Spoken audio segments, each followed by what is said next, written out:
Bismillahirrahmanirrahim. Assalamualaikum warahmatullahi wabarakatuh.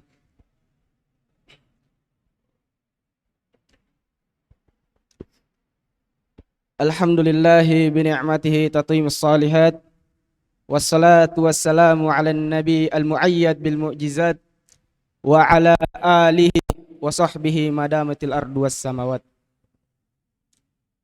Pertama-tama, marilah kita memanjatkan puja dan puji syukur atas kehadirat Allah Subhanahu wa taala, yang dimana Allah Subhanahu wa taala masih memberikan kita begitu banyak nikmat sehingga kita masih bisa melangkahkan kaki-kaki kita, mengumpulkan niat-niat kita untuk hadir di dalam majelis untuk membahas 30 hadis Rasulullah sallallahu alaihi wasallam.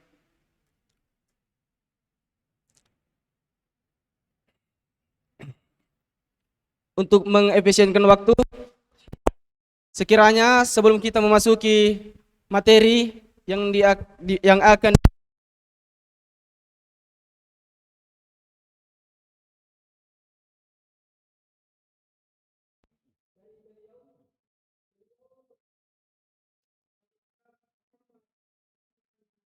sudah ada Muhammadnya. Mbak dulu di sini. Mbak itu anak video nomor kuning.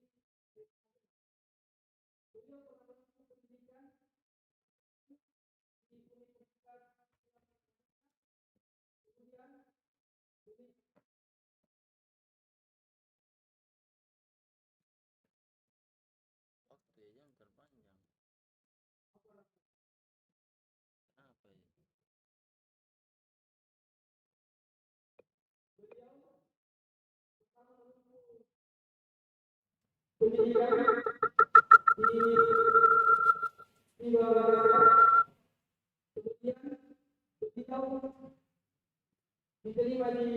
Ih, tak baca ya. Ay. Oh, ada ya MC.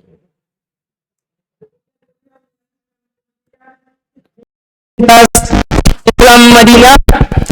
Kemudian beliau kembali lagi di Makassar, melanjutkan S2 di Universitas Islam Negeri Alauddin Makassar. Kemudian beliau kembali lagi di Setiba Makassar sebagai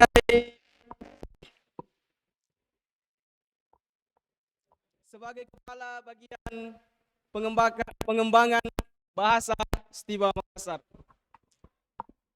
Baiklah, untuk mengefisienkan waktu, kami sebagai moderator akan mempersilahkan kepada Al-Ustadz untuk memaparkan materinya. Kepada beliau, falyatafaddal maskura wa majur.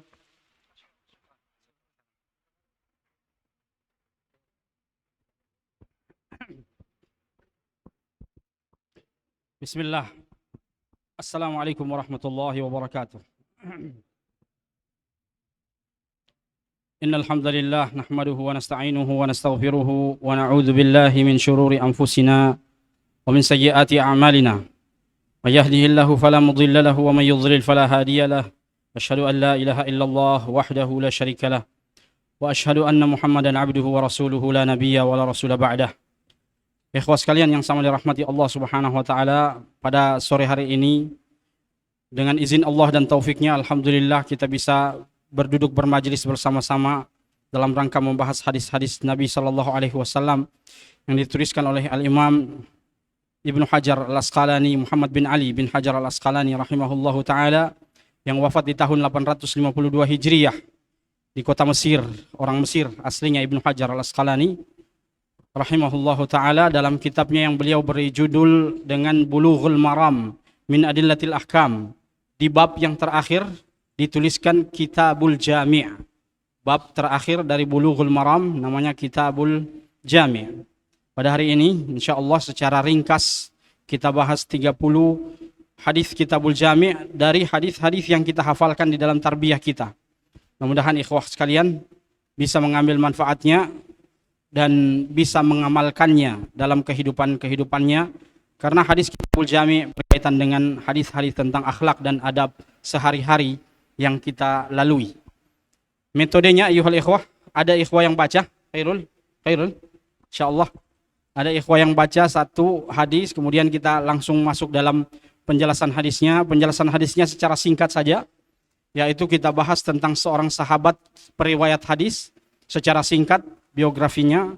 Lalu kita langsung masuk pada faidah-faidah hadisnya, fawaidul hadis, supaya kita bisa sampai maghrib selesai bab 1. Maghrib selesai bab 1, habis maghrib lanjut bab 2 sampai isya, insyaallah. Baik. Nah, bismillah, nabda bil hadits al-awwal. Tafadhal. Bismillahirrahmanirrahim. Alhamdulillah wassalatu wassalamu ala Rasulillah. Ma ba'd. Qala al-muallif rahimahullah. Al-hadits al-awwal an Abi Hurairah radhiyallahu anhu qala Abi Hurairah radhiyallahu anhu qala Rasulullah sallallahu alaihi wasallam haqqul muslimi 'alal muslimi sittun idza laqitahu fasallim 'alaihi wa idza da'aka fa'ajibhu wa idza istansahaka fansahhu wa idza 'atasa fahamidallaha fasammithu wa idza marida fa'udhu wa idza mata fatba'hu. Rawahu Muslim. Bismillah. Hadis ini antum sudah hafalkan dari Abu Hurairah radhiyallahu taala anhu. An Abi Hurairah radhiyallahu taala anhu, berkaitan dengan hak sesama muslim ada 6. Kita mulai dengan siapa itu Abu Hurairah radhiyallahu anhu. Abu Hurairah radhiyallahu anhu lahir 21 tahun sebelum Hijriah. Nama asli beliau adalah Abdurrahman bin Sakhr. Abu Hurairah hanya sebagai kunyah yang dipanggil dengannya. Abdurrahman bin Sakhr adalah nama aslinya. Dari mana asal beliau? Asal beliau dari suku Daus. Di mana itu suku Daus? Suku Daus ada di Yaman. Berarti Abu Hurairah orang Yaman. Beliau dahulu kala belum mengenal Islam, tapi dengan dakwah seorang penduduk Yaman yang pernah datang ke Makkah dan masuk Islam, namanya Tufail bin Amr ad-Dausi. Tufail bin Amr ad-Dausi berdakwah, dia pulang dari Makkah ke Yaman, lalu beliau berdakwah di Yaman. Salah satu yang masuk Islam adalah Abu Hurairah radhiyallahu anhu. Betapa besar pahala yang didapatkan oleh Tufail bin Amr, karena selama pahala Abu Hurairah mengalir, maka pahala hidayah yang disampaikan oleh Tufail bin Amr selalu mengalir padanya. Begitulah dakwah ayuhal ikhwah. Jangan kita anggap remeh. Terkadang orang yang kita panggil, kita tidak tahu besok-besok dia jadi apa. Bisa jadi dia adalah sumber pahala yang akan mengalir kepada kita walaupun kita sudah meninggal dunia. Abu Hurairah dengan kesungguhannya dalam menuntut ilmu, beliau bersungguh-sungguh menuntut ilmu, menghafalkan hadis Nabi Shallallahu Alaihi Wasallam, dan beliau fokus pada hadis Nabi sehingga beliau menghafalkan 5.374 hadis. Sahabat yang paling banyak meriwayatkan hadis 5.374. Jadi itu jumlah hadis Abu Hurairah radhiyallahu taala anhu, 5.374. Tidak ada sahabat pun yang lebih banyak daripada jumlah ini, 5.374 hadis. Beliau wafat di tahun ke-59 Hijriah. Beliau wafat di tahun 59 Hijriah di Madinah Al-Munawwarah setelah beliau menjadi seorang guru besar di Madinah Al-Munawwarah dalam pengembangan ilmu hadis. Lanjut, fawaidul hadis. Hadis ini menunjukkan bahwasanya agama Islam merupakan agama yang mengajarkan cinta mencintai, kasih mengasihi, membangun kepedulian kepada sesama, peduli kepada sesama, untuk mencapai ridho Allah Subhanahu wa taala. Maka ada apa?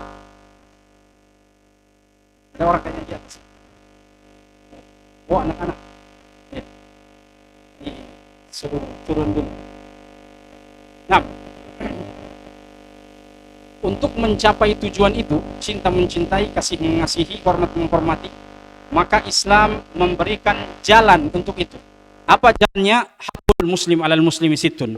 Ada 6 jalannya supaya kita saling kasih mengasihi, cinta mencintai. Yang pertama, idza laqitahu fasallim alaihi, yaitu memberi salam. Memberi salam merupakan akhlak yang terpuji di dalam Islam. Akhlak-akhlak tentang memberi salam di dalam Kitabul Jami'. Dalam Kitabul Jami' secara khusus antum bisa dapatkan pada hadis nomor 1, hadis nomor 7, hadis nomor 8, hadis nomor 9, hadis nomor 94. Itu semua tentang memberi salam. 1, 7, 8, 9, 94. Dalam Kitabul Jami' secara khusus. Memberi salam adalah akhlak yang terpuji dan Allah Subhanahu wa taala telah mensyariatkannya di dalam Al-Qur'anul Karim. An-Nisa 86. Antum semua sudah menghafalkan ayatnya. Wa idza huyyitum bi tahiyyatin fahayyu bi ahsana minha aw rudduha. Jika kalian diberi salam dengan tahiyat yang baik, maka jawablah salam itu bi ahsana minha, dengan jawaban yang baik. Dalam sebuah hadis Rasulullah sallallahu alaihi wasallam mendengarkan seorang sahabat mengatakan assalamualaikum, Rasulullah mengatakan wajib asyran. Seorang sahabat yang kedua datang, assalamualaikum warahmatullah, ada tambahannya warahmatullah, Rasulullah mengatakan isyrin. Seorang sahabat yang ketiga datang, assalamualaikum warahmatullah wabarakatuh, ada tambahan wabarakatuh, kata Rasulullah sallallahu alaihi wasallam 30. Maka dalam memberikan salam, sempurna salam itu akan menjadikan pahala kita lebih sempurna. 30 pahala yang kita dapatkan dari assalamualaikum warahmatullahi wabarakatuh. Kita tidak akan rasakan jika kita memberi salam kepada kawan-kawan kita, bertemu di Sakan, bertemu di tempat manapun, kepada guru-guru kita, maka pahala akan mengalir kepada kita. Dalil yang berikutnya bisa antum lihat di papan di TV, surah An-Nur 27 dan 61. Surah An-Nur Allah Subhanahu wa taala berfirman, ya ayyuhalladzina amanu la tadkhulu buyutan ghaira buyutikum hatta tasta'nisu wa tusallimu ala ahliha. Anjuran memberi salam adalah perintah dari Allah Subhanahu wa taala. Karena ini ayat merupakan perintah dari Allah Subhanahu wa taala, la tadkhulu buyutan hatta tasta'nisu wa tusallimu ala ahliha. Rasulullah sallallahu alaihi wasallam menganjurkan memberi salam, la tadkhulul jannata hatta tu'minu wala tu'minu hatta tahabbu awala adullukum ala syai'in idza fa'altumuhu tahabbtum afshus salama bainakum, rawahu al-Bukhari, rawahu Muslim. Rasulullah sallallahu alaihi wasallam mengatakan, kalian tidak akan masuk surga kecuali kalian beriman. Dan kalian tidak akan beriman kecuali setelah kalian cinta mencintai. Maukah kalian aku tunjukkan apa fasilitas untuk bisa saling cinta mencintai? Apa sarana supaya bisa cinta mencintai? Yaitu dengan afshus salama bainakum, sebarkan salam di antara kalian. Yang kedua, idza laqitahu fasallim alaihi wa idza da'aka fa'ibhu. Jika diundang maka penuhilah undangan tersebut. Apa dalilnya? Dalilnya surah Al-Ahzab 53. Surah Al-Ahzab 53 Allah Subhanahu wa taala berfirman, walakin idza du'itum fadkhulu fa idza ta'imtum fantashiru wala musta'nisina li haditsin. Allah Subhanahu wa taala menjelaskan tentang adab-adab dalam menghadiri undangan. Jika kalian diundang, du'aitum fadkhulu, maka hadirlah, datangilah, masuklah. Fa idza ta'imtum, jika kalian sudah makan di undangan tersebut, selesai makan, fantashiru, maka keluar, wala musta'nisina li haditsin, dan tanpa kamu memperpanjang percakapan di dalam tempat tersebut. Maka menjawab undangan adalah sesuatu yang sangat dianjurkan di dalam Islam. Rasulullah sallallahu alaihi wasallam mengatakan dalam hadis yang diriwayatkan Imam Abu Daud, man du'iya falam yujib faqad asallaha wa rasulahu. Anda bisa lihat di sana, barang siapa yang dipanggil, diundang, walam yujib, dan dia tidak penuhi undangan tersebut, faqad asallaha wa rasulahu, sungguh dia telah bermaksiat kepada Allah dan Rasulnya. Pertanyaannya, undangan apa yang wajib kita hadiri? Apakah semua undangan wajib kita hadiri berdasarkan hadis ini? Jawabannya, secara hukum, antum bisa lihat di bagian paling bawah, berdasarkan dalil-dalil dari dari Nabi SAW tentang undangan, kita bisa lihat salah satu dalil yang diriwayatkan dari Abdullah bin Umar radhiyallahu anhuma, anna Nabi sallallahu alaihi wasallam qala, idza du'iya ahadukum ila waliyati ursin falyujib, rawahu Muslim. Jika kalian diundang ke walimah, pesta walimah, pesta pernikahan, maka hendaknya kalian jawab pesta tersebut atau undangan tersebut. Maka Syekh Abdurrahman bin Abdullah Al-Bassam dalam kitabnya Tawdihul Ahkam mengatakan, undangan yang wajib dihadiri adalah undangan pernikahan. Adapun selain itu maka hukumnya sunnah. Undangan pernikahan, undangan sunatan, undangan khataman dan sebagainya hukumnya sunnah. Bagaimana kalau pernikahan itu ada orjinya, ada wanita-wanita jogetnya, maka jangan datang. Kelas, paham tuh? Nah, bagaimana kalau yang mengundang orjen itu keluarga kita? Datang sebelum datang orjennya. Datang sebelum datang orjennya kita datang, kita bilang afwan saya tidak bisa datang sebentar, ada kegiatanku. Walaupun tidak ada kegiatan, kita bilang ada saya punya kegiatan sebentar saya tidak bisa datang. Untuk menghormati perasaan yang telah mengundang. Berikutnya yang ketiga, adab yang ketiga adalah wa idza stansahaka fansahu, jika dia minta nasihat maka berikanlah nasihat. Memberi nasihat adalah sifat para nabi dan rasul. Allah Subhanahu wa taala firmankan tentang Nabi Nuh dalam surah Al-A'raf 62. Kita bisa lihat di layar kaca. Ubalighukum risalata rabbi wa ansahu lakum wa a'lamu minallahi ma la ta'lamun wa ansahu lakum. Maka sifat para nabi dan rasul adalah nasaha yansahu. Tentang Nabi Hud, Allah Subhanahu wa taala berfirman, "Ubalighukum risalati rabbi wa ana lakum nasihun amin." Tentang Nabi Saleh, Allah Subhanahu wa taala firmankan, "Fatawalla anhum wa qala ya qaumi laqad ablaghtukum risalata rabbi wa nasahtu lakum." An-nasihatu sifatul anbiya'i wal mursalin. Maka kita sebagai kaum muslimin saling memberikan nasihat adalah akhlak yang terbaik dan terpuji. Nabi Syuaib begitu juga dalam surah Al-A'raf 93. Rasulullah sallallahu alaihi wasallam juga mengatakan hal yang sama di dalam hadisnya, ad-dinun nasihah. Qulna liman? Qala lillahi wa likitabihi wa lirasulihi wa li'ammatil muslimina wa ammatihim, rawahu Muslim. Rasulullah menganjurkan kepada kita untuk saling memberikan nasihat. Maka nasihat yang baik ayuhal ikhwah adalah nasihat yang bersumber dari hati. Jika sebuah nasihat diberikan tanpa ada niat yang tulus dan keikhlasan dari hati, nasihat itu hanya akan sampai pada telinga seseorang dan memantul keluar. Namun jika sebuah nasihat bersumber dari keikhlasan hati, ingin orang lain untuk mengamalkan nasihat kebaikan itu, insya Allah nasihat itu akan masuk dalam hatinya dan memberikan bekas yang terbaik dalam kehidupannya. Berikutnya mendoakan orang bersin. Wa idza atasa fahamidallaha fashammithu. Mendoakan orang bersin, antum akan lihat hadis yang sama ini di hadis nomor 10 Kitabul Jami'. Di hadis yang sebentar kita akan sampaikan, hadis nomor 10 tentang mendoakan orang bersin.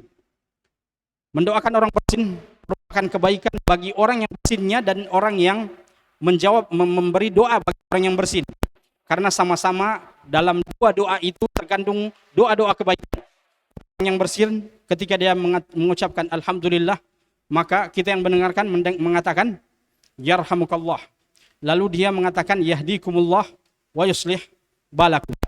Hal ini disebutkan oleh Imam Bukhari dalam hadisnya yang sebentar di hadis ke-10 kita akan dapat. Akan ada banyak pertanyaan-pertanyaan di sini tentang orang yang bersin. Bagaimana kalau orang yang bersin itu dia tidak mengucapkan alhamdulillah? Wajibkah kita bilang yarhamukallah? Bagaimana kalau orang yang bersin itu orang kafir? Dia mengucapkan alhamdulillah. Orang kafir. Apakah kita bilang yarhamukallah? Tunggu hadis ke-10. Kita akan bahas di hadis ke-10 secara cepat insyaallah. Hukum mendoakan orang yang bersin, hukumnya fardu kifayah jika ia telah mengucapkan alhamdulillah. Namun jika ia tidak mengucapkan alhamdulillah, maka makruh hukumnya untuk mengucapkannya, mengucapkan kepadanya yarhamukallah. Kita lanjut secara cepat. Wa idza marida fa'udhu.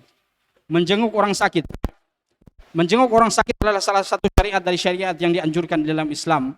Rasulullah SAW menjelaskan tentang pahala besar bagi orang yang menjenguk orang sakit. Dalam hadis yang diriwayatkan Imam Tirmidzi, Rasulullah mengatakan, "Ma min muslimin ya'udu musliman ghudwatan illa salla alaihi sab'una alfa malakin hatta yumsi." Tidaklah seorang muslim menjenguk saudaranya yang sakit di pagi hari, ghudwatan, kecuali 70.000 malaikat akan bersalawat kepadanya sampai pagi hari, sampai sore hari. Wa in 'adahu 'ashiyatan illa shalla alaihi sab'una alfa malakin hatta yusbih. Dan jika dia jenguk saudaranya yang sakit di sore hari, maka para malaikat akan bersalawat, memintakan ampun. Salawatnya malaikat adalah permintaan ampun. Memintakan ampun bagi orang yang menjenguk saudaranya itu sampai pagi hari. Wa kana lahu qarifun fil jannah, dan dia akan mendapatkan hadiah dari Allah Subhanahu wa taala, satu kebun indah di dalam surga Allah Subhanahu wa taala. Maka mari kita perbanyak menziarahi saudara-saudara kita yang sakit. Tujuan menjenguk orang sakit atau adab menjenguk orang sakit kurang lebih ada 3. Yang pertama, memberikan kepadanya harapan optimis untuk sembuh. Jangan ketika dia sakit kita mengatakan, oh iya tetangga saya sakit seperti Anda, kemarin sudah mati. Langsung dia akan, oh iya sudah dekat kematianku ini. Maka memberikan sifat optimis, walaupun kita sudah tahu penyakitnya berbahaya dan banyak orang yang meninggal dengan penyakit itu. Tetap kita dianjurkan untuk memberikan sifat optimis kepadanya. Yang ketiga, tidak lama-lama duduk di tengah-tengah orang sakit. Jangan memperbanyak cerita dan lama-lama berduduk-duduk. Karena bisa jadi orang sakit ingin istirahat atau penjaga orang sakit juga ingin istirahat. Yang ketiga, mendoakan orang sakit. Doanya orang sakit, Rasulullah SAW ajarkan, Allahumma rabban nas, adhibil ba'sa washfi anta syafi, la shifa'a illa shifa'uk shifa'an la yughadiru saqama. Hadis sahih riwayat Imam Bukhari dan Imam Muslim. Ada di sana, antum bisa lihat. Muttafaqun alaih. Yang terakhir, wa idza mata fatba'hu atau fattabi'hu. Semua akhir dari kehidupan kita adalah kematian, ayyuhal ikhwah. Sepanjang pun kita hidup di dunia, pasti kita akan berakhir dengan kematian. Walikulli ummatin ajal, fa idza jaa ajaluhum la yastakhiruna sa'ata wa la yastaqdimun. Itulah hari ketika kita berpisah dari semua kenikmatan-kenikmatan duniawi. Itulah hari ketika kita berpisah dengan orang-orang yang kita cintai di dunia ini. Hari kematian pasti akan datang. Waktu itu, walaupun kita tidak didahului dengan sakit, walaupun kita belum tua, bisa jadi kematian datang kapan saja. Kita tidak tahu kapan kematian itu akan datang. Maka orang yang cerdas adalah yang mempersiapkan dirinya untuk kematian. Jika ada saudara kita yang mati, maka hak dia atas kita adalah fattabi'hu. Mengiring jenazahnya ke kuburan atau ke tempat peristirahatan yang terakhir. Pahalanya sangat besar. Rasulullah SAW mengatakan, man syahidal janazata hatta yusalla falahu qiratun. Barang siapa yang mendampingi mayit sampai dia solati, sampai disolati, maka dia akan mendapatkan pahala 1 gunung qirat. Wa man syahida hatta tufan falahu qiratan. Barang siapa yang bukan hanya sampai solat saja, tapi dia ikut, dia turun, ambil motornya, ikut di dalam mobil ambulans misalnya di sini ya. Lalu dia pergi ke tempat pekuburan, falahu qiratan, maka dia akan mendapatkan 2 qirat. Rasulullah ditanya, "Wa mal qiratan?" Apa 2 qirat itu? Kata Rasulullah, "Mithlul jabalaini 'azimaini," rawahul Bukhari. Seperti 2 gunung yang sangat besar. Pahala yang sangat luar biasa didapatkan oleh orang yang mengantarkan jenazah orang yang mati. Hukum mengiringi jenazah adalah sunnah. Dimakruhkan saat kita mengiringi jenazah banyak-banyak bercakap-cakap tentang dunia, cerita-cerita dengan tertawa dan tersenyum, mengangkat suara atau merintih, menangisi orang yang mati, maka itu semua adalah perkara-perkara yang terlarang dalam hukum mengiringi jenazah orang mati. Ini hadis pertama, 20 menit. Baik. Al-hadits tsani, tafadhal. وعن أبي هريرة رضي الله عنه قال قال رسول الله صلى الله عليه وسلم انظروا إلى من هو أسفل منكم ولا تنظروا إلى من هو فوقكم فهو أجدر ألا تزدروا نعمة الله عليكم متفق عليه. Al-hadits an Abi Hurairah radhiyallahu anhu. Hadisnya sama, Abu Hurairah kita sudah kenal tadi. Maka kita langsung masuk kepada inti hadisnya. Unzuru ila man huwa asfala minkum wa la tanzuru ila man huwa fawqakum fa huwa ajdaru alla tazdaru ni'matallahi 'alaikum muttafaqun 'alaihi. Ketenangan di dalam hadis ini menunjukkan bahwasanya ketenangan jiwa dan kenyamanan hati hanya bisa didapatkan dengan merasa cukup atas pemberian Allah Subhanahu wa taala. Sifat dasar syahwat manusia adalah ingin memiliki semuanya yang ada di dunia ini. Sudah ada motornya, mau motor yang lebih bagus lagi. Sudah ada mobilnya, mau kendaraan yang lebih di atasnya lagi. Sudah ada rumah, mau rumah yang lebih mewah lagi. Itulah sifat dasar manusia. Dia suka sesuatu yang lebih daripada yang dia miliki hari ini. Maka hadis ini membimbing kepada kita bagaimana agar supaya kita memiliki satu sifat yang terpuji yang namanya sifat qanaah. Apa itu sifat qanaah? Yaitu merasa cukup dengan apa yang diberikan Allah Subhanahu wa taala. Caranya untuk mendapatkan sifat qanaah ini yaitu dalam nikmat dunia. Garis bawahi nikmat dunia. Dalam nikmat dunia hendaknya seorang hamba mengarahkan pandangannya kepada orang yang lebih rendah tingkat kenikmatannya di dunia ini. Jadi jika kita memiliki motor, alhamdulillah saya punya motor, masih ada orang yang pergi ke kampus pakai sepeda. Yang punya sepeda, alhamdulillah saya punya sepeda, masih ada orang yang pergi ke kampus jalan kaki. Melihat orang yang lebih di bawah dari tingkat kenikmatan kita, dengan itu kita bisa memupuk sifat qanaah di dalam hati. Seburuk apapun kondisi seorang, pasti akan ada orang lain yang lebih buruk darinya. Ada orang yang buntung tangannya dari kecil, tapi ternyata dia bisa menjadikan buntung tangannya atau buntung kakinya itu bisa menyebabkan banyaknya rezeki Allah Subhanahu wa taala yang datang kepadanya dengan keahlian-keahlian yang Allah Subhanahu wa taala berikan kepadanya. Maka jangan sampai kita merasa tidak diperhatikan oleh Allah Subhanahu wa taala hanya disebabkan karena nikmat yang kita miliki. Masing-masing Allah Subhanahu wa taala berikan kelebihan darinya. Yang ketiga, dalam urusan akhirat, tadi dalam urusan dunia, kita disuruh lihat yang nikmatnya lebih dibawa dari kita. Namun dalam urusan akhirat, kita diperintahkan untuk melihat yang di atas dari kita. Agar supaya terjadi kompetisi dalam kebaikan-kebaikan. Terjadi kita saling berlomba-lomba dalam kebaikan. Ada dalilnya, sangat banyak dalilnya di dalam Al-Quran Al-Karim. Surah Al-Imran 133. Allah Subhanahu wa taala mengatakan, "Wasari'u ila maghfiratin min rabbikum wa jannatin arduha as-samawati wal ardu uiddat lil muttaqin." Sari'u, segera. Ini kita tidak disuruh lihat dulu yang lebih rendah ibadahnya dari kita. Tapi kita diperintahkan untuk melihat yang lebih di atas dari kita untuk kita contohi, untuk bisa kita mendahului apa yang telah dia lakukan. Surah Al-Mu'minun ayat 61, "Ulaika yusari'una fil khairat." Yusari'una fil khairat wa hum laha sabiqun.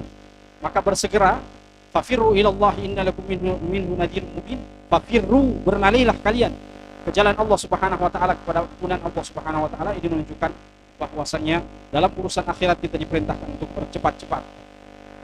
Tidak perlu untuk kita melihat orang lain. Misalnya azan, kita yang Ra'isul Ghurfah kan masih tidur-tidur, sudah azan, jangan contoh itu dalam urusan akhirat. Kalau Ra'isul Ghurfah masih tidur-tiduran, usahakan kita lebih duluan dari Ra'isul Ghurfah. Sudah hampir tamat, semester 8 kan belum bergerak. Kalau semester 8 sudah tidak ada di Sakan, semester berapa yang ada di Sakan yang senior sekarang? Semester 6. Semester 6 kan belum ambil air wudu itu. Lalu kita contohi itu. La yaliqu an yakuna talibul ilmi an yakuna qudwatan fi syarr. Baik. Kemudian hadis ini tidak bermakna larangan mutlak mencari materi dunia. Rasulullah mengatakan, "Unzuru ila man huwa asfala minkum wa la tanzuru ila man huwa fawqakum." Bukan artinya kita dilarang mencari harta dunia. Kenapa? Karena banyak ibadah-ibadah di dalam agama kita yang butuh harta. Ibadah apa? Zakat. Ibadah zakat yang wajib bagi kita adalah zakat fitrah atau zakat mal? Zakat mal. Yang masuk dalam rukun Islam, adalah zakat mal. Zakat mal wajib bagi seorang muslim membayar zakat mal kalau sudah tercukupi dua hal. Yang pertama adalah nisab, nominal harta. Yang kedua adalah haul, yaitu terhitungnya harta itu berjalan 1 tahun.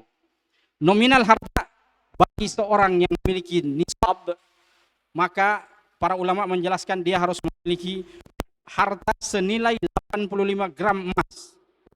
85 gram emas kali 1 juta 1 gram, 85 juta kurang lebih. Nanti orang sudah punya kekayaan sekitar 85 juta, baru dia wajib membayar zakat mal, atau dia punya kesempatan untuk beramal soleh dalam zakat mal. Maka banyak syariat-syariat kita yang memberikan kepada kita kesempatan beramal dalam zakat, namun dengan persyaratan yang sangat ketat dalam nominal harta. Untuk mencapai nominal harta 85 gram emas itu harus berusaha, bukan hanya tidur-tiduran. Maka dalam Islam kita dianjurkan menjadi orang kaya. Kita dianjurkan menjadi orang kaya supaya bisa membayar zakat, supaya bisa beramal dengan zakat. Yang kedua, haji. Haji membutuhkan uang tidak? Butuh. Karena haji membutuhkan uang, haji biasa sekarang sekitaran 60-an juta sampai 70-an juta, haji plus sampai 250-an juta. Bedanya haji biasa menunggu 10 tahun antrian, haji plus daftar tahun ini, berangkat tahun ini, 250 jutaan kurang lebih. 250 juta, dari mana kita punya uang? Nah, dari usaha kita. Dari usaha, memang dari Allah Subhanahu wa taala. Kulluhu minallah, walakin la budda an na'mal. Baik. Maka hadis ini tidak memberikan kepada kita isyarat bahwasanya kita tidak dibolehkan untuk mencari harta dunia.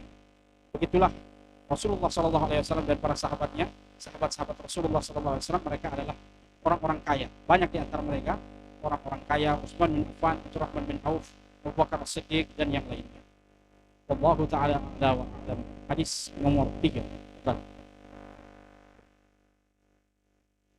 وعن نواس بن سمعان رضي الله تعالى عنه قال سألت رسول الله صلى الله عليه وسلم عن البر والإثم فقال البر حسن الخلق والإثم ما حاك في صدرك وكرهت أن يطلع عليه الناس أخرجه مسلم. Akhrajahu Muslim. An-Nawas bin Sam'an radhiyallahu taala anhu. An-Nawas bin Sam'an, kita belum dapatkan biografinya tadi, maka kita sebutkan biografi secara singkat.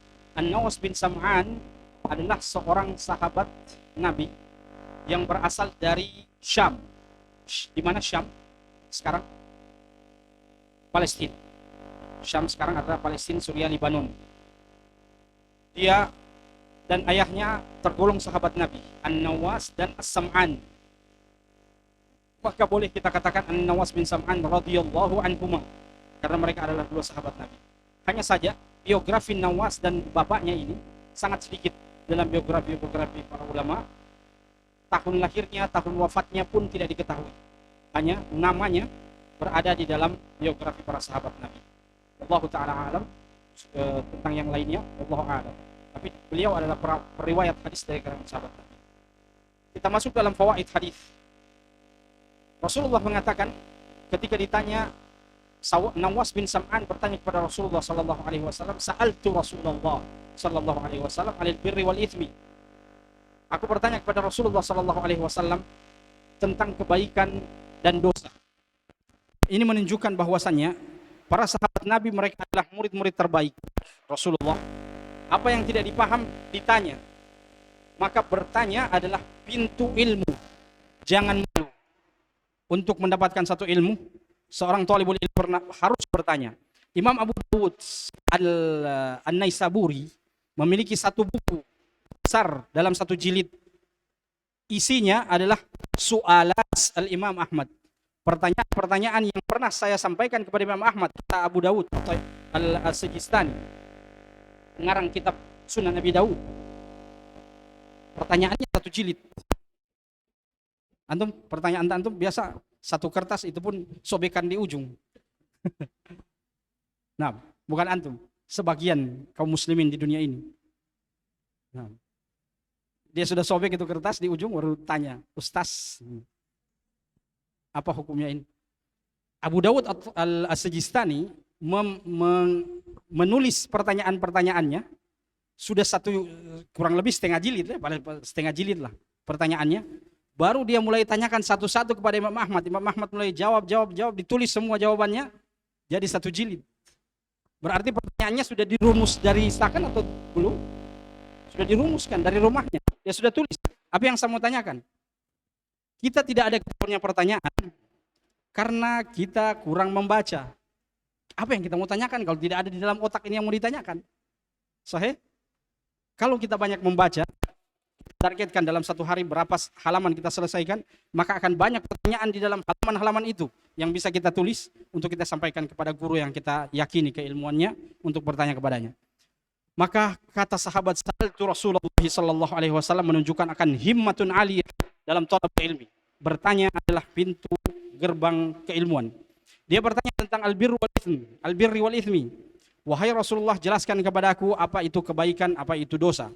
Rasulullah mengatakan albirru husnul khuluqi wal ithmu ma haka fi sadrika wa karihta ayattali alaihin nas. Kebaikan adalah akhlak yang baik, sedangkan dosa adalah perbuatan yang engkau lakukan sembunyi-sembunyi dan kau malu kalau orang lain lihat. Itulah indikasi bahwa perbuatan itu adalah dosa. Kita malu kalau dilihat orang kita melakukan hal itu. Waliyatubillah. Semoga Allah menjaga kita semua. Dalam hadis ini Rasulullah SAW menjelaskan dua hal penting yang perlu diketahui setiap muslim, yaitu albirru dan al-ithmu. Ibnu Rajab Al-Hambali mendefinisikan albirru. Ibnu Rajab Al-Hambali mendefinisikan apa itu albirru. Kata Ibnu Rajab, albirru adalah semua ketaatan, baik sifatnya lahiriah atau batiniah. Maka semua ketaatan sifat lahiriah atau batiniah, lahiriah maksudnya yang kita lakukan dengan tubuh kita. Salat, puasa, zakat, itu lahiriah. Batiniah, kebaikan-kebaikan di dalam hati. Seperti rasa takut, al-khauf, ar-raja, rasa berharap pahala kepada Allah. Al-mahabbah, cinta kepada Allah, cinta kepada Rasul, cinta kepada wali-wali Allah, para ulama-ulama, cinta kepada orang-orang yang baik, ingin mendekat kepada kawan-kawan yang baik. Maka semua itu adalah kebaikan lahiriah. Dan masih banyak lagi definisi-definisi ulama yang lain. Di sana ada Syekh Ahmad Al-Hijazi, di sana ada Ibnu Daqiq Al-Aid. Namun kita ringkas saja, langsung saja. Al-birru husnul khuluqi. Ibnu Daqiq Al-Aid menyimpulkan bahwasannya husnul khuluqi adalah akhlak mulia yang Allah sebutkan di dalam ayat-ayat berikut ini. Untuk bisa lihat di sana ayat-ayatnya. Surah Al-Anfal ayat 1 sampai 2. Surah At-Taubah 1-2-2. Surah Al-Mu'minun 1 sampai 11. Qad aflahal mu'minun alladzina hum fi salatihim khashi'un sampai ulaika humul warithun alladzina yarithuna al-firdausa hum fiha khalidun. Kemudian surah Al-Furqan 63 sampai 77. Nanti antum lihat saja di ayat-ayat tersebut. Ibnu Daqiq Al-Aid mengatakan semua ini adalah husnul khuluqi yang disebutkan dalam hadis ini. Husnul khuluq. Apa itu al-ithmu? Al-ithmu seperti yang Nabi sebutkan tadi, yaitu amalan perbuatan yang kita lakukan tertutup sembunyi-sembunyi, malu kalau dilihat orang. Perkara keburukan yang mengganjal di dalam hati. Maka Syekh Ahmad Al-Hijazi menjelaskan bahwasanya fitrah setiap manusia dapat menyadari dan membedakan apakah suatu tindakan itu terpuji atau tercela dari hatinya. Jadi dia malu kalau perbuatan itu dilihat, disaksikan oleh orang, maka dia malu untuk melakukan perbuatan tersebut. Itu indikasi bahwasanya perbuatan itu adalah perbuatan dosa. Pesan yang tersirat dari hadis ini, tadi itu pesan yang tersurat. Al-birru adalah husnul khuluqi, al-ithmu ma haka fi sadrika wa karta yattali alaihin nas. Maka pesan yang tersirat dalam hadis ini adalah hendaknya setiap muslim menjaga kesucian hatinya. Karena hati yang tidak suci, yang sudah ternodai dengan limbah dosa, hati itu sudah tidak kuat sinyalnya untuk membaca yang mana ini al-birru, yang mana ini al-ithmu. Tidak kuat lagi. Karena dosa telah menguasai hatinya. Makanya Allah Subhanahu wa taala mengatakan tentang orang yang dosanya sudah menggumpal di dalam dadanya. Allah mengatakan kallabal rana ala qulubihim makanu yaksibun. Rana itu dia seperti gumpalan hitam yang menutupi hati disebabkan karena banyaknya dosa. Itu ran di surah apa itu? An-Nazi'at, di surah An-Nazi'at.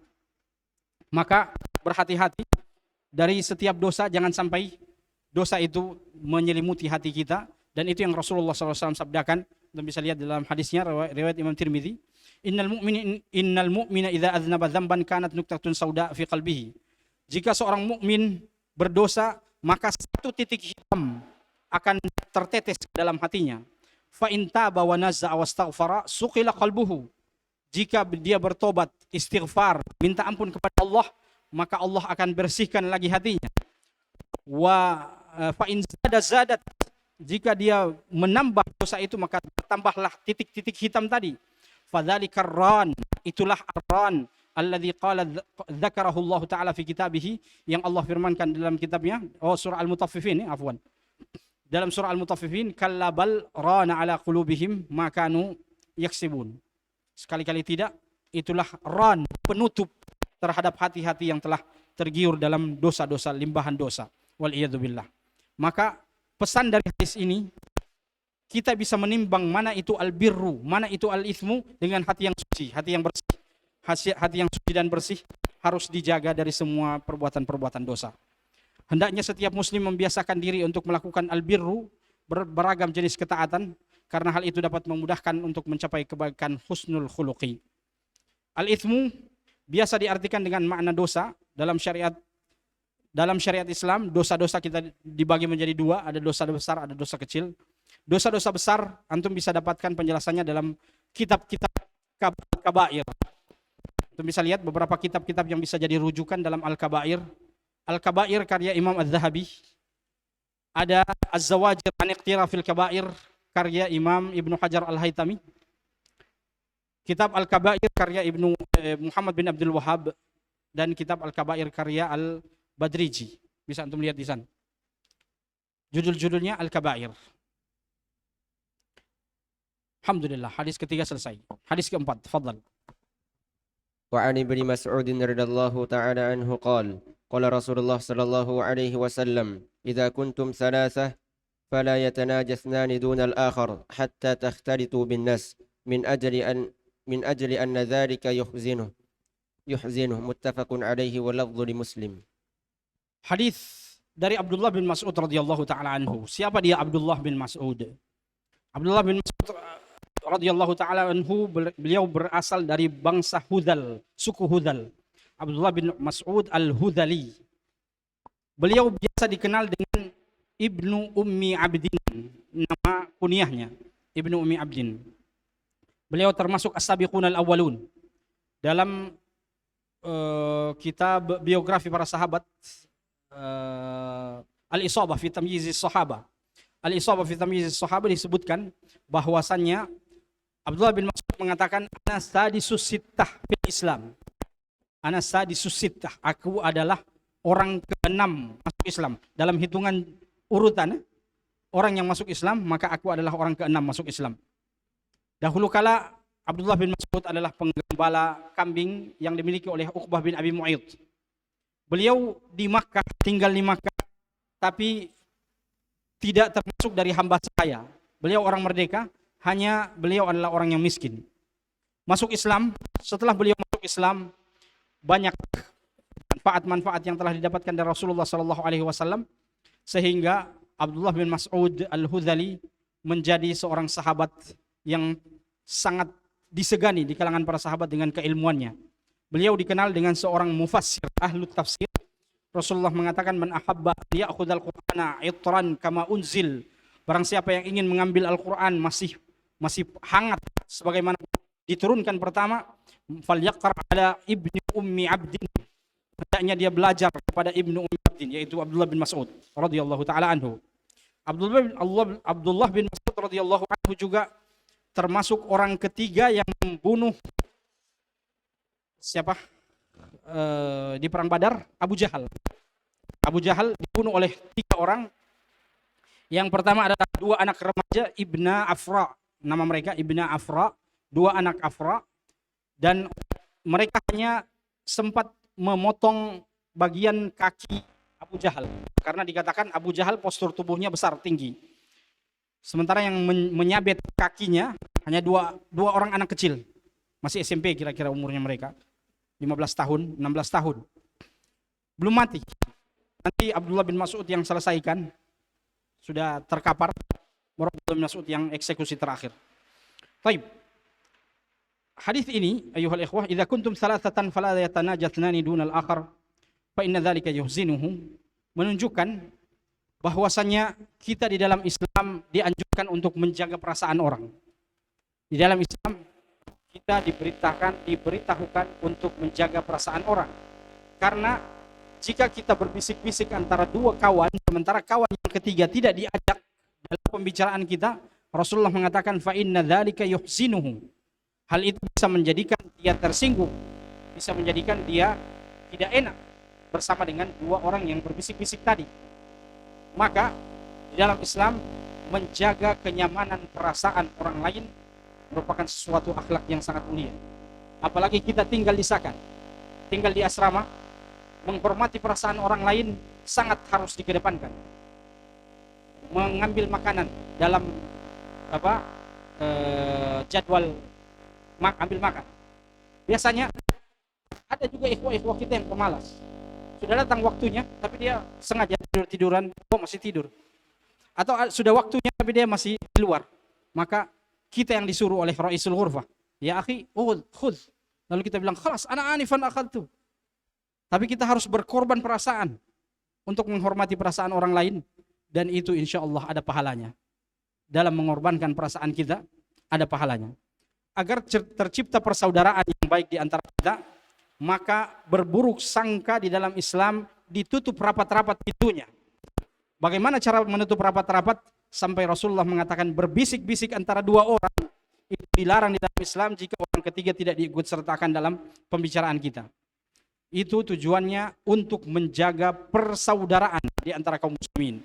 Karena jika perasaan saudara kita sudah singgung, ke depan dia akan tidak suka kepada kita dan akan renggang persaudaraan kita yang harusnya kata Allah Subhanahu wa taala dalam Al-Qur'an, innamal mu'minuna ikhwatun fa aslihu baina akhawaykum. Contoh yang disebutkan Nabi sallallahu alaihi wasallam di dalam hadis ini adalah berbisik-bisik tanpa melibatkan orang ketiga dalam pembicaraan dua orang tadi. Dari contoh ini dapat ditarik beberapa kesimpulan hukum. Hukum yang pertama, jika dua orang bercakap-cakap dengan bahasa yang tidak dipahami orang ketiga, dua orang Bugis, satu orang Luwuk Banggai. Anda tidak paham bahasa Bugis. Orang Luwuk Banggai ini mendengarkan dua orang Bugis bercakap-cakap dengan bahasa mereka. Maka hal ini terlarang di dalam syariat kita.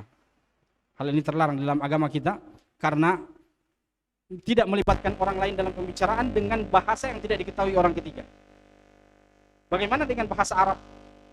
Dua orang tahu bahasa Arab, yang satu belum tahu, tapi dia talib istiba. Maka kita katakan dua orang tetap wajib berbahasa Arab. Karena kenapa? Karena itu untuk membiasakan orang ketiga untuk bisa mendengarkan bahasa Arab. Jadi itu tidak termasuk dalam hukum ini. Karena kita sudah punya aturan dalam kampus kita untuk berbahasa Arab. Kedua, hukum yang terkait dengan hadis ini. Jika dua orang memiliki pembicaraan pribadi, rahasia, yang ingin segera mereka bicarakan, maka namun di tengah-tengah mereka ada orang ketiga, maka sebaiknya mencari solusi yang bijak untuk membicarakan rahasia mereka. Misalnya, dengan minta izin kepada orang ketiga. Bilang, afwan akhi, kami ingin berbicara dengan bahasa daerah kami tidak ikutkan antum di sini. Oh iya, tafadhal, maafi muskilah. Maka itu sudah terlepas dari kewajiban atau dari ancaman hadis ini. Kita minta izin sama dia.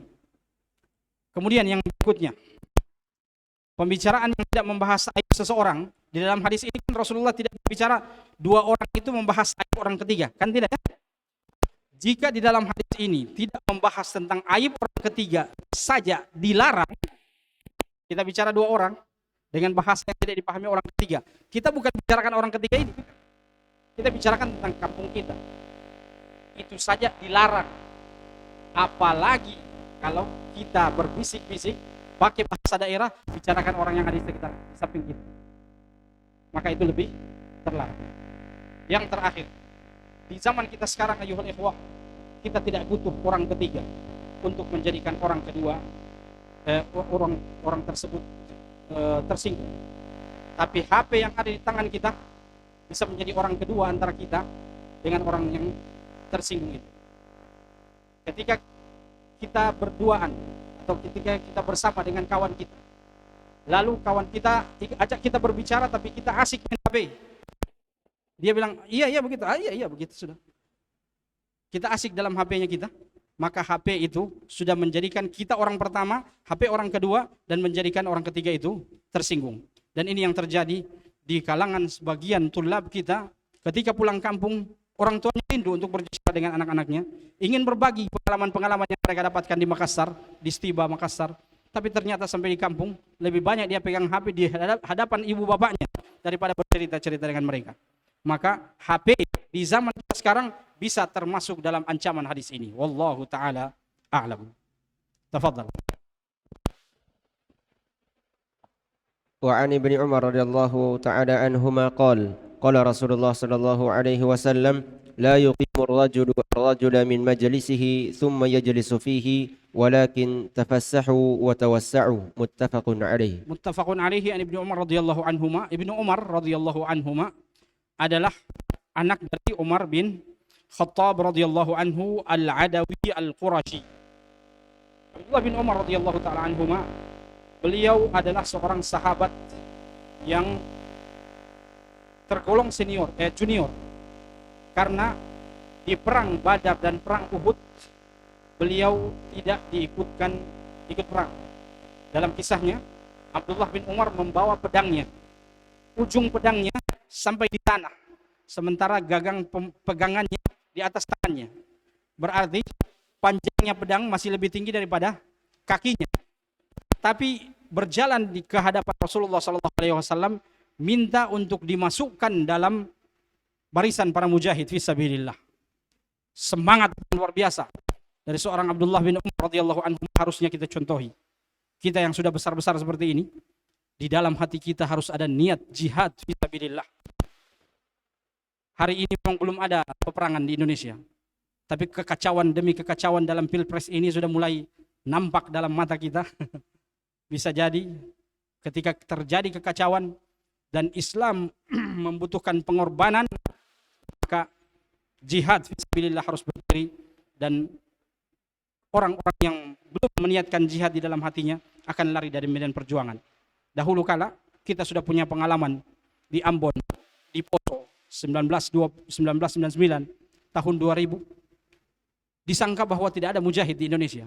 Ternyata setelah orang-orang Nasrani membuat onar di Ambon di hari raya Idul Fitri, mereka membantai kaum muslimin yang sedang sholat dalam keadaan sujud, mereka dipotong satu-satu dari atas kepalanya. Satu lapangan berwarna merah dengan darah kaum muslimin. Lalu gerakan jihad dari saudara-saudara kita dari Makassar, dari Jawa, dari Kalimantan datang berbondong-bondong ke Ambon untuk menorong saudara-saudara kita kaum muslimin. Maka kita sebagai kaum muslimin harus ada jihad fi qulubina, niyatul jihad labudda an naghrisa fi qulubina hatta idza jaa al-waqt fa nahnu al-mujahidun fi sabilillah insyaallah. Takbir. Abdullah bin Umar radhiyallahu taala anhu, beliau dikenal di kalangan para sahabat sebagai al-mufassir, al-muhaddits, al-faqih. Bukan hanya ahli hadis, ahli tafsir, ahli fiqh, dan juga ahli dalam panah. Abdullah bin Umar dalam setiap peperangan beliau yang paling depan. Setelah perang Uhud, tidak ada satupun peperangan yang ditinggalkan oleh Abdullah bin Umar bersama dengan Rasulullah SAW. Keahliannya adalah panah. Kalau dibidikkan panahnya Abdullah bin Umar dan dia mengatakan ini pasti matanya musuh itu pasti kena mata. Kalau dibidikkan ini pasti ada anhar, pangkal apa nih? Pangkal leher, tenggorokan, pasti kena di tempat itu.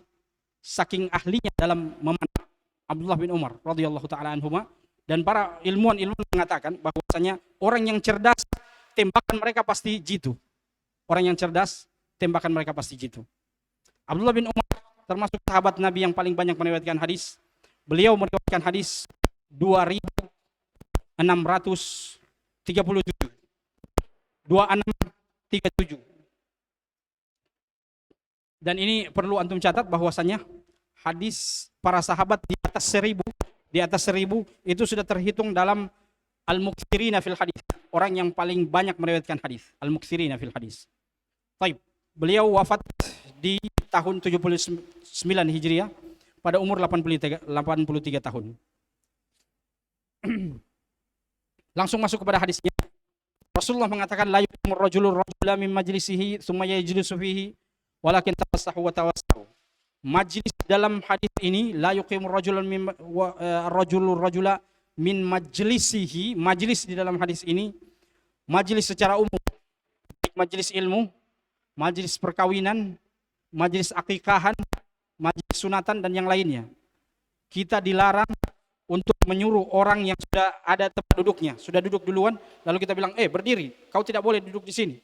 Di sini orang-orang terhormat ini, orang-orang berdarah biru ini punya tempat ini. Aji-aji punya ini. Tidak boleh, antum belum aji toh. Nah, itu terlarang di dalam Islam. Maka kalau orang-orang terhormat itu ingin duduk di depan, harusnya mereka datang duluan. Harusnya mereka datang duluan. Jangan mengakhir-akhirkan mereka datang, lalu mereka mendapatkan kursi-kursi yang terhormat di bagian depan. Kecuali dalam resepsi yang resmi memang sudah ditulis di depan, sudah ditulis ini tempat khatib, kan biasa di sini. Lalu ada mahasiswa yang datang dari Sakat yang sudah lihat ini tempat khatib, dia duduk di situ. Nah, kecuali sudah diatur seperti itu, maka orang yang datang dan melihat sudah ada tempat yang disediakan, maka jangan dia mengambil tempat tersebut. Orang yang lebih dulu datang, maka dia lebih berhak dengan tempat yang dia didapatkan. Rasulullah SAW mengatakan, idza qama ahadukum min majlisihi faraja'a ilaihi fa huwa ahaqqu bihi. Jika kalian berdiri dari tempat kalian, majlis kalian, lalu dia berdiri sejenak pergi ke suatu tempat, maka ketika dia kembali, dia paling berhak dengan tempat tersebut. Macam kita di masjid, ada ikhwah yang sudah duluan dapat saf pertama, dia mau buang air, taruh sesuatu untuk menunjukkan bahwa itu tempatnya, sudah ada orangnya, taruh sesuatu lalu pergi ke hammam. Yang penting jangan sesuatu yang berharga, jangan HP atau laptop, karena kalau antum melakukan hal seperti itu di luar, pas antum kembali sudah tidak ada itu HP dan laptop. Nah, jika dalam majelis sudah sesak, maka dianjurkan kita untuk berlapang-lapang. Dalam surah Al-Mujadilah ayat 11. Ya ayyuhalladzina amanu idza qila lakum tafassahu fil majalis fafsahu yafsahillahu lakum. Yang terakhir, Islam menjunjung tinggi hak setiap manusia. Jika dalam tempat duduk saja, majelis, tempat duduk, Islam memberi hak bagi orang yang duluan mendapatkan tempat duduk itu, maka yang lebih dari itu, Islam lebih menjamin hak-hak mereka. Misalnya, kita sudah duluan duduk, lalu kita berdiri ke hammam, kita balik sudah ada orang, kita berhak untuk menyuruh dia geser dari tempat duduk itu. Karena itu adalah hak kita. Islam menjamin hak seseorang walaupun itu hanya tempat duduk. Apalagi dengan hak suara seorang pencoblos. Nah, maka kita berhak untuk mengatakan jika suara kita disalahgunakan, jika pilihan kita diselewengkan, kejujuran dan ketidakadilan terjadi dalam sebuah pemilu ini, maka kita katakan lawan sebuah kecurangan. Taib. Masya Allah. Hadis nomor 5 sampai ke Pilpres ya. Taib. Fadal. Rakmul sadis. Wa an Ibnu Abbas radhiyallahu anhuma qala qala Rasulullah sallallahu alaihi wasallam idza akala ahadukum ta'aman fala yamsah yadahu hatta yal'aqaha aw yul'iqaha muttafaqun alaih. Taib. Kita langsung cepat-cepat saja. An Ibnu Abbas radhiyallahu anhuma, Abdullah bin Abbas radhiyallahu anhuma lahir 3 tahun sebelum hijrahnya Nabi. 3 tahun sebelum hijrahnya Nabi, maka kalau kita hitung Nabi di Madinah 10 tahun, 10 tambah 3, berapa? 13. Rasulullah wafat, umurnya Abdullah bin Abbas ini baru 13 tahun. Tapi kesungguhannya dalam menuntut ilmu setelah Nabi SAW wafat, mengantarkan beliau menjadi seorang ulama dari kalangan sahabat Nabi walaupun umurnya masih belasan tahun. Umar bin Khattab radhiyallahu anhu memasukkan Abdullah bin Abbas yang baru umur 21 tahun waktu itu dalam majlis ulama yang mendampingi Umar bin Khattab dalam pemerintahannya. Ini Abdullah bin Abbas ini. Dia bukan hanya mulia secara nasabnya bertemu dengan Nabi SAW dari kakeknya. Karena Abdullah bin Abbas bin Abdul Muttalib, Muhammad bin Abdullah bin Abdul Muttalib, mereka sepupuan. Karena ayah mereka bersaudara. Bukan hanya mulia dari sisi nasabnya, tapi mulia dari sisi keilmuannya. Hadis yang dihafalkan oleh Abdullah bin Abbas adalah 1660 hadis. 1660. 1660 hadis. Ia wafat di tahun 68 Hijriah. Baik. Fawaid hadis.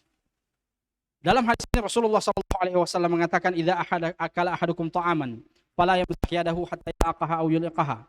Jika kalian sudah habis makan, jangan dulu membasuh tangan kalian sampai kalian mengisapnya, mengisap jari jemari. Hadis ini menjelaskan adab seorang muslim dalam menyantap makanan. Makna yang terkandung di dalam hadis ini secara tersurat adalah yang pertama, makna tersurat anjuran Nabi SAW kepada umatnya agar membersihkan tangan sehabis makan. Cara membersihkan tangan sehabis makan yaitu dengan menjilat sisa-sisa makanan pada tangan kita. Nah, dan seyogianya seorang muslim tidak boleh merasa jijik menjilat-jilat tangan, tidak boleh merasa jijik, karena itu adalah anjuran Nabi SAW. Terkadang banyak orang yang sudah terpengaruh dengan gaya-gaya barat dalam makannya sehingga mengatakan, oh jijik itu makan jilat-jilat jari, tidak gaul itu. Itu karena otak kita sudah terpengaruh dengan gaya-gaya barat. Gaya-gaya barat yang makannya mereka harus pakai handuk berwarna putih di sini, kemudian pisau dan garpu, lalu lampu obor. Nah, begitu ya, ada yang begitu ya. Nah, kemudian makannya diiris kecil-kecil, padahal bisa disantap satu kali habis. Gaya orang barat. Tapi kita di dalam Islam, kita dianjurkan untuk makan, setelah itu mengisap jari jemari kita. Kemudian yang kedua, anjuran menjilat jari. Anjuran menjilat jari jemari. Apa tafsiran di dalam hadis ini? Hatta yalaqaha, sampai dia sendiri yang jilat tangannya, au yulqaha, atau menyuruh orang lain menjilat tangannya. Siapa ini orang lain ini? Apakah kawannya di dalam kamar? Ayo, ini sunnah. Nah, para ulama menjelaskan bahwasannya hatta yalaqaha au yulqaha ini yaitu yang pertama kita sendiri yang jilat. Kalau kita sendiri yang jilat, maafi muskilah. Yang kedua adalah anak-anak kita. Ketika memberi makan anak, nanti antum sudah punya anak, kita kasih makan anak, masih ada sisa-sisa di tangan, maka kita bilang, ayo jilat yang ini. Itu adalah sunnah dari Nabi SAW bagi seorang ayah atau ibu yang menyuruh anaknya menjilat sisa-sisa makanan. Biasa ada macam sate kita makan, itu kacang-kacangnya itu, yang bumbu-bumbu kacangnya kan nempel di tangan, kan bisa kita bilang, ayo jilat yang ini, kan itu enak ya, bumbu-bumbu kacangnya. Atau yang kedua kepada istrinya, yang kedua kepada anaknya, yang kedua kepada istrinya. Tapi kita tidak berlama-lama kepada istrinya karena antum tidak ada istri. Baik. Oh, ke akhwat juga ini? Oh, baik. Baik, intinya kepada istrinya, ayyuhal ikhwah, di sini para ulama menjelaskan bahwasanya seorang suami memberikan tangan untuk dijilat istrinya untuk menambah keharmonisan rumah tangga. Wallahu taala alam. Nah, nanti prakteknya nanti. Adapun makna tersirat dari hadis ini yaitu Rasulullah sallallahu alaihi wasallam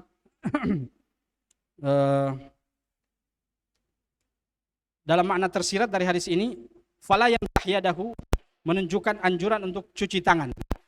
Karena Rasulullah bilang sebelum bersihkan tangan jilat dulu kan? Berarti setelah jilat cuci tangan. Paham tuh? Nah, fala yamsah yadahu hatta yalaqaha aw yulqaha. Sebelum cuci tangan maka jilatlah jari jemari kalian, menunjukkan bahwasanya setelah jilat tangan atau jari cuci tangan. Yang kedua makna tersirat adalah makan dengan tangan langsung, tidak pakai sendok. Rasulullah mengatakan bahwa kita dianjurkan sebelum cuci tangan adalah jilat jari jemari, menunjukkan bahwasanya makan yang lebih baik adalah makan dengan jari jemari. Kenapa? Karena makan dengan jari jemari kita bisa rasakan suhu makanan. Ini makanan panas atau dingin. Kalau pakai sendok kan biasa tidak ditahu, ini panas langsung masuk, langsung terjadi kebakaran di dalam leher. Tapi dengan jari kita langsung rasa, oh panas ini. Maka dihentikan dulu makannya. Nah, baru masuk. Makan dengan tangan juga banyak sekali manfaatnya. yaitu dengan banyaknya manfaat-manfaat yang ada pada jari jemari kita masuk ke dalam tubuh kita. Wallahu taala. Hadis ke-7. وعن أبي هريرة رضي الله عنه قال قال رسول الله صلى الله عليه وسلم ليسلم الصغير على الكبير والمار على القاعد والقليل على الكثير متفق عليه وفي رواية لمسلم والراكب على الماشي. Ini hadis tentang salam yang tadi kita sebutkan di hadis pertama.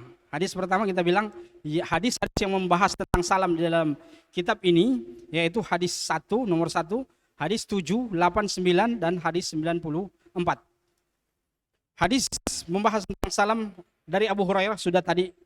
Liyusallim as-saghiru 'ala al-kabiri wal marru 'ala al-qa'idi wal qalilu 'ala al-katsiri muttafaqun 'alaihi wa fi riwayatin li muslimin wal rakibu 'ala al-mashi.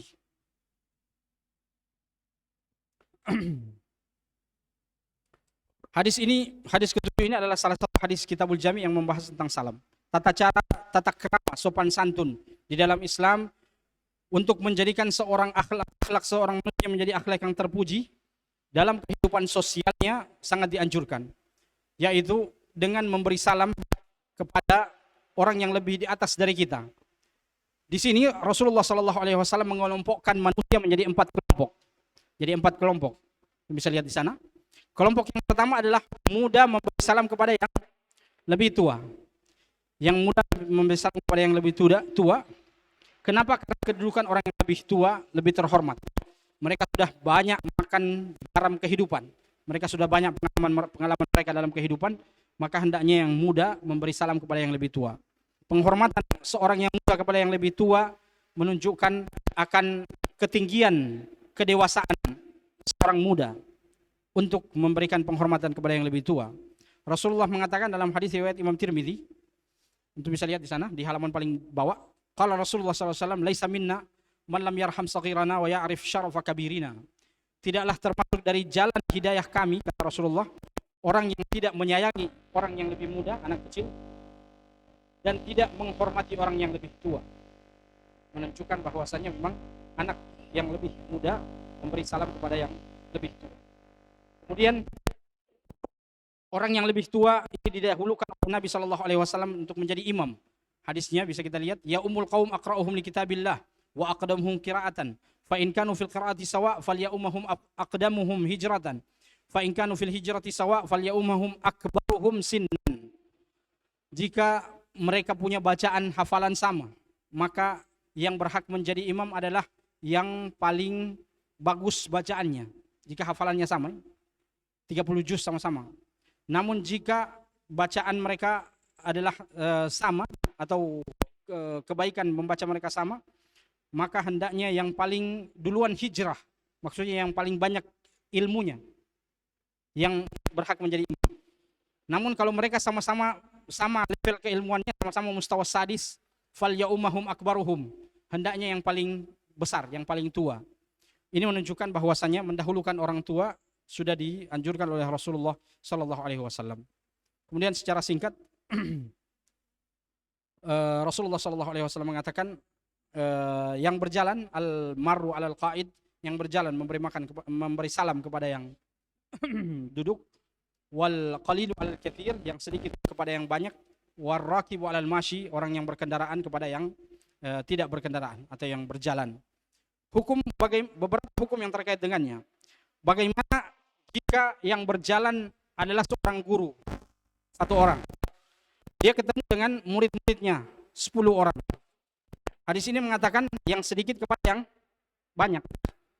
Jadi yang kasih salam anak-anak itu sama guru, atau guru sama anak-anak itu? Mara'yukum?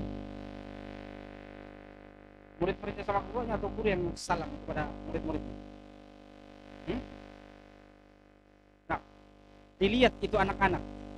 Apakah mereka anak-anak yang sudah besar-besar? Misalnya antum anak-anak, sebenarnya antum level antum ada anak-anak dari ustaz-ustaz kita. Tapi antum adalah anak-anak yang sudah dewasa. Maka karena antum sudah dewasa, ketika berjumpa dengan seorang ustaz, seorang mudarris, maka hendaknya mudarris itu yang memberi salam kepada antum, karena jumlah antum banyak dan antum sudah baligh.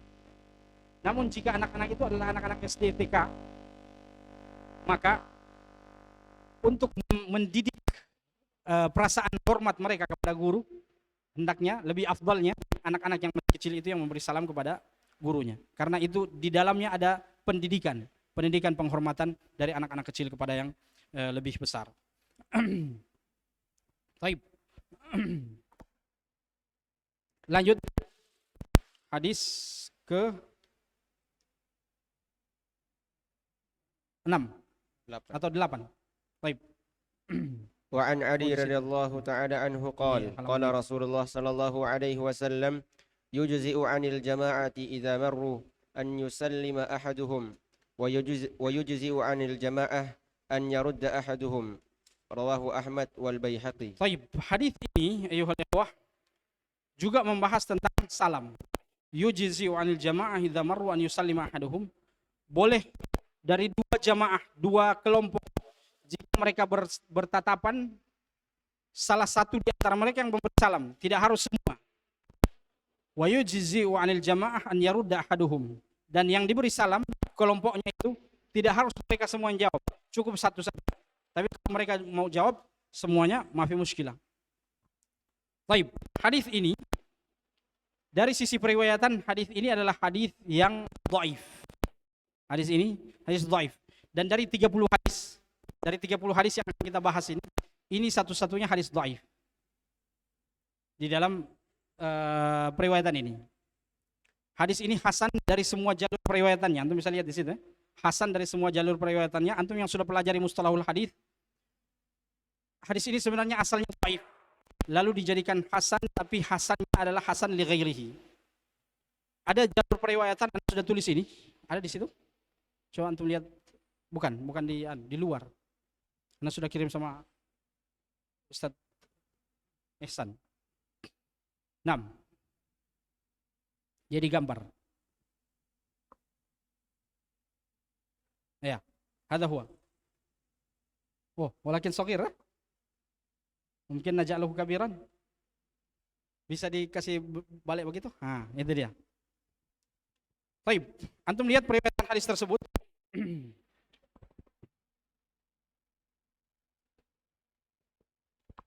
Ada mic yang bisa Anda jalan ke sana?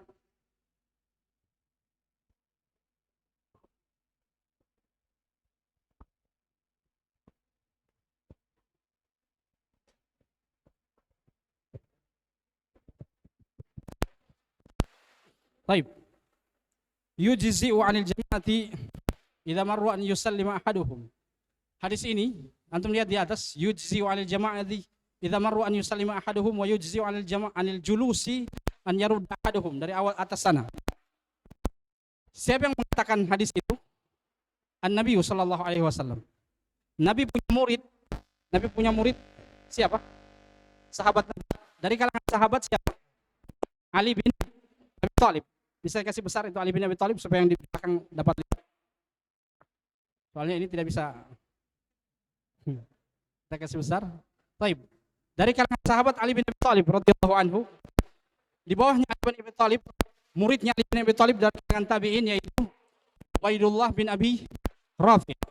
Ubaidullah bin Abi Rafi punya murid dari kalangan atba'ut tabi'in, Abdullah bin Fadl Al-Qurashi. Muridnya Abdullah bin Fadl adalah Sa'id bin Khalid Al-Khuzai. Muridnya Sa'id bin Khalid adalah Abdul Malik bin Ibrahim Al-Juddi. Muridnya Abdul Malik bin Ibrahim adalah Al-Hasan bin Ali. Muridnya Al-Hasan bin Ali adalah Abu Dawud As-Sijistani. Antum masih ingat siapa ini Abu Dawud? Dia adalah pengarang kitab Sunan Abi Dawud. Sunan Abi Dawud, dia punya murid ke bawah adalah Imam Baihaqi. Imam Baihaqi belajar dari Abu Ali. Abu Ali belajar dari Abu Bakar bin Dasa. Abu Bakar bin Dasa belajar dari Abu Dawud. Muskilahnya, coba dikasih kecil. Periwayatan hadis ini bertumpu pada Sa'id bin Khalid Al-Khuzai. Ini dia. Dan Sa'id bin Khalid Al-Khuzai apa dia? Dhaiful hadis. Sa'id bin Khalid Al-Khuzai rajulun dhaifun. Maka dalam sanad riwayatan hadis, walaupun dari bawah perawinya adalah thiqah, sadukun, tapi ada satu saja yang dhaif, Ada satu saja yang dhaif, hadis itu langsung runtuh kekuatannya. Paham tuh? Langsung runtuh kekuatannya. Tapi ternyata hadis ini bukan hanya diriwayatkan dari Ali bin Abi Thalib radhiyallahu taala anhu saja. Bagaimana untuk bisa kita teliti hadis ini? Ternyata kita teliti dari jalur yang lain.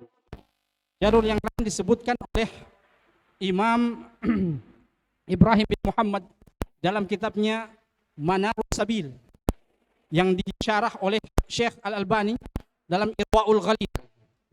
Anda bisa beli bukunya Imam Syekh Al-Albani, Irwaul Ghalil, Syarah Manarus Sabil. Hadis ini, jika kita telisik dari atas, yang meriwayatkan dari sahabat Nabi Abu Sa'id Al-Khudri, dengan lafal yang agak beda, kita lihat di sana. Fal qaum yamurruna fa yusallimu ar-rajul ala ar-rajul ayujzi'u dzaka anhum qala na'am. Para sahabat bertanya, wahai Rasulullah, kalau dua kelompok bertemu lalu mereka saling memberi salam, apakah boleh satu orang saja? Rasulullah bilang, na'am. Secara makna sama, secara makna sama, tapi dia dari Abu Sa'id Al-Khudri. Di sini dari Ali bin Abi Thalib. Antum lihat levelnya. Ali bin Abi Thalib levelnya sahabat, Abu Sa'id Al-Khudri levelnya sahabat, turun di bawah Atha bin Yasar levelnya tabi'in, Ubaidullah bin Abi Rafi tabi'in, Abdullah bin Hasan levelnya tabi'ut tabi'in, Abdullah bin Fadl tabi'ut tabi'in, Hafiz bin Umar levelnya tabi'ut tabi'in, Sa'id bin Khalid levelnya tabi'ut tabi'in, atba'ut tabi'in, tabaul atba'. Antum lihat, Sa'id bin Khalid tadi yang menyebabkan hadis itu dhaif. Yang menyebabkan hadis itu dhaif adalah Sa'id bin Khalid. Tapi secara makna, kan lafaznya tidak sama, tapi secara makna sama. Diriwayatkan dari Hafiz bin Umar, yang Hafiz bin Umar itu apa keterangannya? Thiqah. Maka kekuatan Hafiz bin Umar ini menguatkan kedhaifan Sa'id bin Khalid. Itu yang dinamakan dengan syawahid wal mutaba'ah. Fahim tuh? Hakada. Insyaallah akan kita buat, akan dibuka semester depan jurusan hadis, begitu cara penelitian hadis. Gampang. Nah, luar biasa penelitian hadis. Satu hadis saja ayuhal ikhwah. Terkadang Syekh Al-Albani rahimahullah ta'ala, dia duduk dari pagi, buka itu maktabah, belum datang pegawai maktabahnya, dia sudah duluan untuk meneliti satu hadis. Dia duduk di dalam maktabah, baca, ringkas, tulis, sampai pegawai maktabah pulang, dia masih ada di situ, masih menulis, masih meringkas, masih meneliti hadis ini sahih atau dhaif. Baru ada kesimpulannya di bawah, al hadisu dhaifun, al hadisu hasan li ghairihi. Kenapa dinamakan hasan li ghairihi? Karena ada penguat dari jalur yang lain walaupun lafalnya berbeda. Begitu. Dan terkadang bukan hanya dua jalur begitu yang diteliti, bukan hanya, kan tadi hanya dua jalur ya. Kita kasih lihat. Terkadang satu hadis itu ada 10 jalur. Terkadang ada 20 jalur. Baru bagaimana supaya kita tahu, oh, siapa tadi itu? Kedhaifannya Sa'id bin Khalid. Oh, Sa'id bin Khalid ini dhaif. Siapa yang bilang dia dhaif? Dari buku mana kita dapatkan dia dhaif? Terkadang harus merujuk lagi ke kitab Tahdzibul Kamal karangannya Al-Mizzi untuk mencari siapa Sa'id bin Khalid, dia thiqah atau dhaif. Terkadang kita mencari seorang perawi harus rujuk lagi ke kitabnya Ibnu Hajar, Tahdzibul Kamal. Tahdzibul Kamal itu ringkasan dari Tahdzibut Tahdzib. Ya, Tahdzibut Tahdzib ringkasan dari Tahdzibul Kamal. Masih banyak lagi perjalanan penelitian hadis, sehingga kita katakan ayuhal ikhwah bahwasannya kalau di zaman kita ada yang mengatakan bahwa Syekh Al-Albani rahimahullahu taala bukan ahli hadis, maka sesungguhnya dialah yang bukan ahli hadis. Pembicara itu tidak tahu sama sekali bagaimana cara penelitian hadis yang susah, ribet, luar biasa, sulit untuk mendapatkan satu kesimpulan. Tapi ketahuilah ayuhal ikhwah, satu hukum hadis yang didapatkan seperti itu, lalu dibaca, hanya dibaca. Kalau kita baca gitu, hadisun dhaifun hasanun li ghairihi, padahal di balik hukum tersebut ada usaha yang luar biasa dari seorang ulama untuk menjelaskan kepada kita hadis ini sahih atau dhaif. Sahih itu. Baik. Karena dia hasan li ghairihi, maka hadis ini bisa dijadikan hujjah. Bisa diterima dalam kehujahan agama kita, sehingga kita mengambil hukum bahwasannya hadis ini Ali bin Abi Thalib biografi sudah tentu kenal, tidak perlu lagi diperkenalkan. Tes mana lebih bagus? 6. Dalam hadis ini Rasulullah Shallallahu Alaihi Wasallam menganjurkan kepada kita, yujiziu anil jamaah idza marru an yusallima ahaduhum. Satu kelompok berjalan, maka boleh satu orang saja yang memberi salam. Wa yujiziu anil jamaah an yarudda ahaduhum. Satu kelompok yang diberi salam, maka boleh saja satu orang di antara mereka yang menjawab salam. Hadis ini menjelaskan jumlah minimal yang memberi salam dalam satu kelompok, yaitu satu orang. Idealnya hukum memberi salam adalah sunnah kifayah, sedangkan menjawab salam adalah fardu ain. Jadi sunnah kifayah memang cukup satu orang saja memberi salam, tapi menjawabnya itu yang para sahabat pertanyakan sama Nabi. Apakah semua orang itu dalam satu kelompok jawab semua? Ternyata Rasulullah bilang satu orang saja sudah cukup. Wallahu taala a'lam. Baik, fadhal. وعن أبي هريرة رضي الله تعالى عنه قال قال رسول الله صلى الله عليه وسلم لا تبدأوا اليهود ولا النصارى بالسلام وإذا لقيتموهم في طريق فاضطروهم إلى أضيقه أخرجه مسلم. An Abi Hurairah radhiyallahu taala anhu, Abu Hurairah sudah kita kenal tadi. Setiap kita menyebutkan namanya selalu kita katakan radhiyallahu anhu sebagai doa baginya. Rasulullah SAW mengatakan, la tabda'ul yahuda walan nasara bisalam. Jangan kalian dahului orang Yahudi dengan orang Nasrani untuk memberi salam. Wa idza laqitumuhum fi tariqin fattarruhum ila adyaqihi. Jika kalian ketemu mereka di jalan, maka desaklah mereka ke samping, ke tepi jalan. Oh, hadis ini mengajarkan radikalisme. Kan kita ketemu orang Nasrani di jalan, geser dia ke samping. Apakah begitu? Mari kita lihat penjelasan para ulama. Hadis ini menjelaskan tentang aturan dalam satu kelompok masyarakat yang di dalamnya ada kaum muslimin dan non-muslim. Seperti orang Yahudi dan orang Nasrani. Kita di Indonesia, yang non-muslim? Nasrani, Buddha, Hindu, dan yang lainnya. Dalam hadis Nabi SAW ini, Nabi melarang kaum muslimin mendahulukan salam kepada orang yang non-muslim. Apa pertimbangannya, alasannya? Yang pertama, memberi salam kepada orang kafir adalah bentuk penghormatan dan pemuliaan. Sementara orang-orang non-muslim, yang kafir kepada Allah, mereka tidak pantas mendapatkan penghormatan karena mereka kufur kepada Allah. Alasan yang kedua, kenapa kita tidak boleh mendahului salam kepada mereka? Karena salam merupakan sebab tumbuhnya rasa kasih sayang, rasa cinta seperti yang kita sebutkan tadi. Dan berkasih sayang, kita dilarang untuk berkasih sayang kepada orang-orang yang tidak beriman kepada Allah Subhanahu wa taala. Kita menghormati mereka, mafi muskilah. Tapi berkasih sayang kepada orang yang memusuhi Allah, itu dilarang dalam surah Al-Mujadilah ayat 22. La tajidu qauman yu'minuna billahi wal yawmil akhir yawadduna man haddallaha wa rasulahu. Nah, kalian tidak akan mendapatkan orang yang beriman kepada Allah dan Rasulnya yang mencintai, kasih, mengasihi kepada orang yang memusuhi Allah dan Rasulnya. Yang ketiga, salam merupakan kalimat sapaan dalam agama Islam yang menjadikan orang Yahudi hasad kepada kaum muslimin. Rasulullah mengatakan, ma hasadatkumul yahud ala syai'in ma hasadatkum ala salam wa ta'min. Orang Yahudi tidaklah hasad kepada kalian melebihi dua hasad mereka. Yaitu hasad disebabkan karena keindahan salam kalian, dan hasad disebabkan karena keindahan aminnya kalian setelah waladhdallin. Amin. Itu adalah hasadnya orang Yahudi terhadap kaum muslimin. Karena kenapa? Karena salam ayuhal ikhwah menunjukkan persatuan kaum muslimin. Dimanapun belahan bumi kita pijak, ketika kita berjumpa dengan kaum muslimin, assalamualaikum selalu menjadi hiasan lisan kita bertemu dengan mereka. Tidak ada di dunia ini yang salamnya beda dalam Islam. Tidak ada. Maafi. Adapun bahasa Inggris, maka di Indonesia kita bilang selamat pagi, tapi di Amerika kita bilang good morning. Di Indonesia kita bilang selamat malam, di Amerika Di Inggris kita bilang good night. Perbedaannya juga sangat berbeda. Goodnya hanya morningnya saja. Tapi nightnya belum tentu good. Kan? Tapi kita dengan salamnya kita assalamualaikum sudah mencakup morning, night, dengan apa kalau tengah hari ini? Nah, afternoon sudah mencakup semua.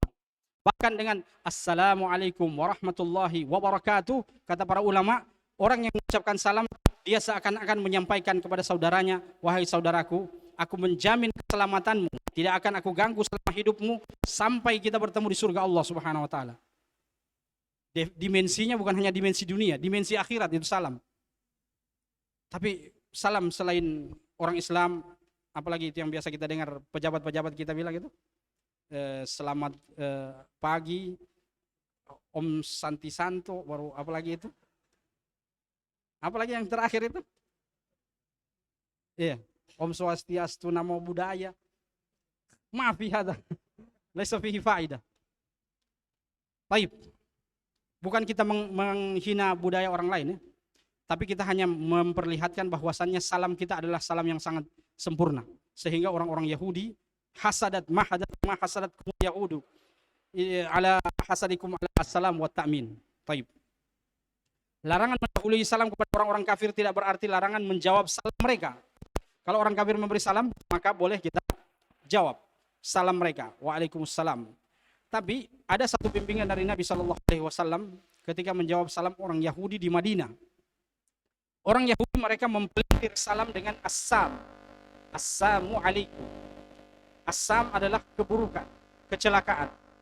Mereka pura-pura seperti bilang assalamu alaikum. Mereka bilang assalamu alaikum. Ketika mereka berhadapan dengan Rasulullah, mereka mengatakan kepada Rasulullah assalamu alaikum. Aisyah yang langsung mendengar itu langsung jawab, alaikum la'nah. Bagi kalian laknat dari Allah Subhanahu wa taala. Rasulullah langsung mengatakan bukan begitu jawabnya. Jawabnya adalah wa'alaikum. Begitu saja jawabannya. Jadi kalau mereka bilang assalamualaikum, kita jawab wa'alaikum. Jadi keburukan atas kalian, kita bilang kalian juga. Fahim tuh? Nah. Baik.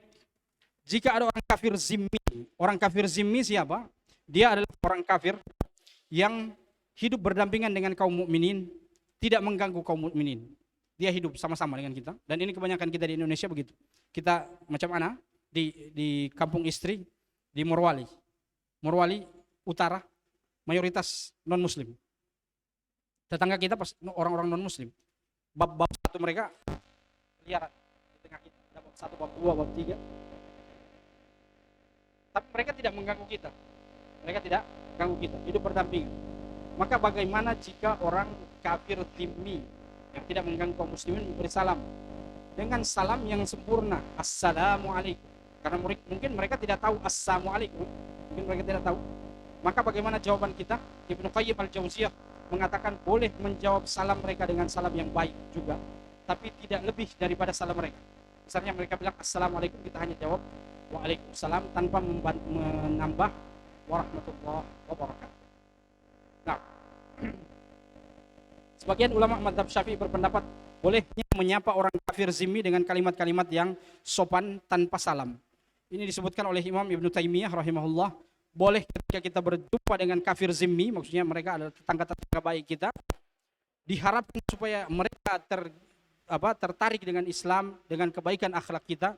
Kita tidak mulai mereka dengan assalamualaikum, tapi kita menyapa mereka, bagaimana kabar tak? Apa yang kita makan hari ini? Boleh kita berbagi sama kita? Nah, kita yang mana ini? Kita yang itu atau kita yang ini? Karena di Makassar biasa orang Sulawesi Tengah pusing, yang mana ini kita? Kita ini atau kita ini? Nah, kalau Manado kita, Pak kita, saya. Kita saya. Baik. Yang kedua adalah fattaruh ila adyaqihi. Ini yang tadi kita sebutkan. Jika berjumpa dengan orang kafir, orang non-muslim di tengah jalan, maka desaklah mereka ke samping jalan.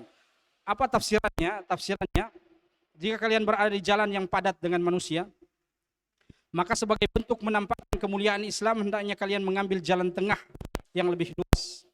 biarkan orang-orang kafir di tepi jalan. Itu tafsiran yang pertama.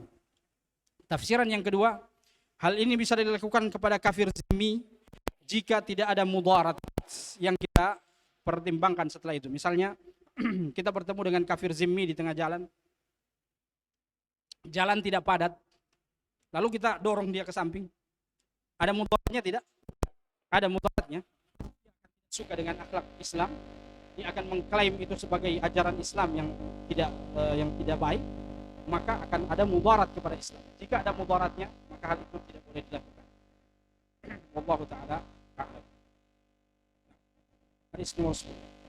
وعن أبي هريرة رضي الله تعالى عنه عن النبي صلى الله عليه وسلم قال إذا عطس أحدكم فليقل الحمد لله وليقل له أخوه يرحمك الله وإذا قال له يرحمك الله فليقل له يهديكم الله ويصلح بالكم أخرجه البخاري. Jamil.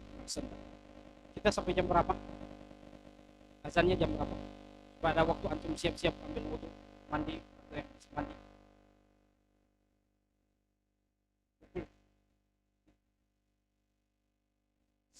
Bailal maghrib. Sudah dekat sebelum maghrib. Dan itu jarum panjang sampai di 3. Jarum panjang sampai di 3. Baik. Anjuran mendoakan orang bersin. Idza atasa ahadukum falyaqul alhamdulillah wal yaqul lahu akhuhu yarhamukallah. Ini yang tadi kita bahas pada hadis yang pertama. Bagaimana kalau orang yang bersin itu tidak mengucapkan alhamdulillah? Bolehkah kita mengatakan yarhamukallah kepadanya? Sebelum kita masuk pada hadis ini, ada cerita dari Imam Abu Dawud As-Sijistani tadi. Imam Abu Dawud As-Sijistani, beliau sangat dikenal dengan amal soleh yang luar biasa. Salah satu amal solehnya yang disebutkan di dalam sejarahnya, beliau pernah naik kapal. Naik kapal, untuk bisa cek tentang biografi Imam Abu Dawud. Beliau naik kapal, itu kapal sudah mulai melepas jangkar, sudah mulai menjauh dari tepi pantai. Tiba-tiba ada orang di pelabuhan sana yang bersin, dan dia habis bersin dia mengatakan alhamdulillah. Imam Abu Dawud atau As-Sijistani langsung mengatakan, ada kapal skoci di sini, kapal kecil. Oh ada. Kenapa? Tunggu, saya sebentar. Dia sewa itu kapal skoci, dia minta sama ABK kapal itu untuk bawa dia ke tepi pantai. Ini ABK tidak tahu apa yang mau dilakukan imam ini. Sampai ke tepi pantai, baru beliau datangi orang yang bersin tadi, lalu mengatakan yarhamukallah. Baru orang itu mengatakan yahdikumullah ya imam wa yuslih balakum. Baru habis itu balik ke kapal, baru berangkat kapalnya untuk mengamalkan sunnah. Yang kadang orang melihat, oh sunnah biasa ji itu. Ini ji ini yang berbahaya ini. Melihat sesuatu yang sangat luar biasa, padahal Rasulullah mengatakan, la tahqiranna minal ma'rufi syai'an walau an talqa akhaka biwajhin talqin. Satu kebaikan ayyuhal ikhwah. Bisa jadi itu adalah kebaikan yang memperberat timbangan kebaikan kita di akhirat nanti. Kalau seandainya kebaikan dengan keburukan kita sama, 50-50. Bisa jadi ada satu senyuman yang pernah kita sampaikan, satu ucapan yarhamukallah yang pernah kita ucapkan, itu yang memperberat 1 ons kebaikan kita masuk surga dengan itu. Maka jangan menganggap remeh satu kebaikan. Syekh Zaidani kemarin waktu datang ditanya, apa alasannya wanita pezina memberi minum anjing lalu masuk surga? Syekh Zaidani hanya mengatakan li'anna hadza tusqi kalban. Ada tafsiran yang lain, mafi. Hanya karena dia memberi minum seekor anjing, dia langsung masuk surga. Allah langsung mengampunkan segala dosa-dosa perzinahan. Amalun saghir. Qad yarahu ba'dun nas annahu saghirun. Ada haqir, ada yasir, ada qalil. Tapi dalam pandangan Allah Subhanahu wa taala itu sudah cukup menghapuskan dosa perzinahan wanita itu, dan cukup memasukkan dia ke dalam surga Allah Subhanahu wa taala dengan taubat nasuha dari hatinya. Maka la tahqiranna minal ma'rufi syai'an. Baik. Kita masuk ke dalam penjelasan hadisnya. Hadis ini menjelaskan tentang adab orang bersin. Jika orang yang bersin mengucapkan alhamdulillah, maka kita yang mendengarkan mengucapkan yarhamukallah. Kenapa dalam bersin pun ada doanya? Karena ternyata bersin itu adalah sesuatu yang dicintai Allah. Antum pernah dengar ini? Bersin adalah sesuatu yang dicintai Allah. Hadisnya hadis sahih riwayat Imam Bukhari. Rasulullah mengatakan, "Innallaha yuhibbul utas wa yakrahut tatha'ub." Sungguhnya Allah menyukai bersin dan tidak menyukai apa namanya itu? Menguap. Menguap apalagi terlalu besar mulutnya. Nah, menguap kasih kecil-kecil mulutnya. Kalau bisa ditutup.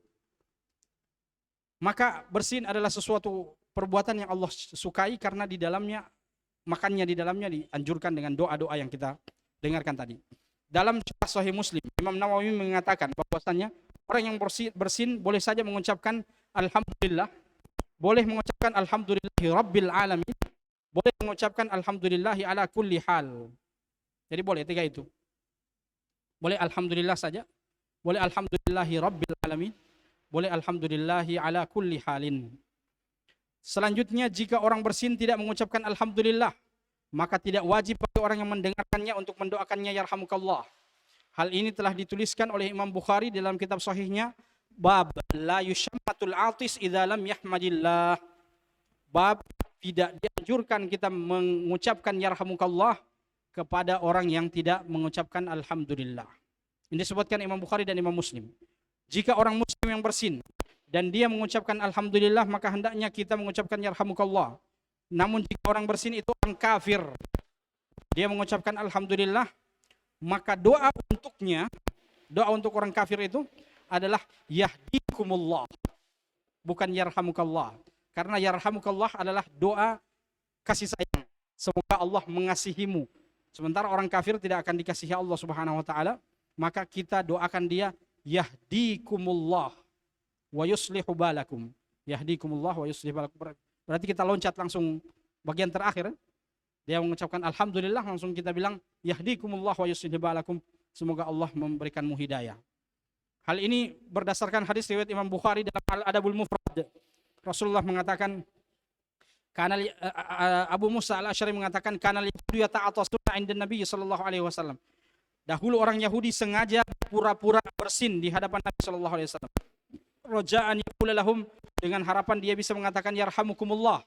Fakana yaqul, maka Nabi sallallahu alaihi wasallam berkata, yahdikumullah wa yuslih balakum. Dia tidak langsung bilang yarhamukallah, tapi langsung yahdikumullah. Jika bersin itu terjadi berulang kali, satu kali bersin, dua kali bersin, tiga kali bersin, maka apakah kita mengucapkan alhamdulillah di setiap bersin?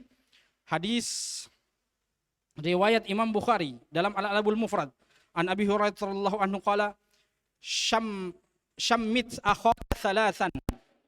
Ini yang paling terakhir, kamu lihat sebelum nomor 6. Syammit akhaka thalathan. Ucapkanlah doa untuk saudaramu yang bersin 3 kali. Fama zada fahuwa zukamun. Adapun yang lebih dari 3 kali, maka itu adalah sakit influenza.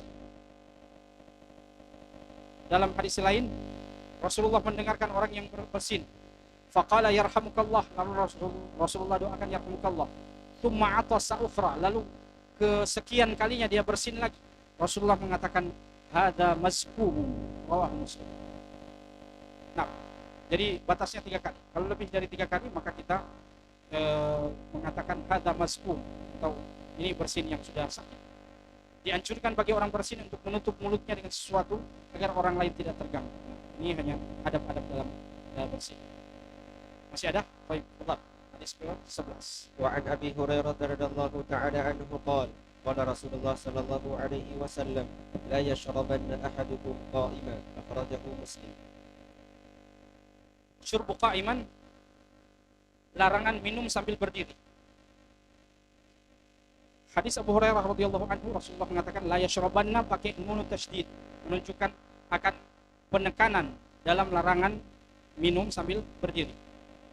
Tapi ada hadis-hadis yang menunjukkan para sahabat minum sambil berdiri. Bagaimana ini? Mari kita lihat penjelasannya. Hadis yang berbicara tentang minum sambil berdiri dapat dibagi menjadi 2. Yang pertama, hadis yang melarang minum sambil berdiri. Ini hadis ini.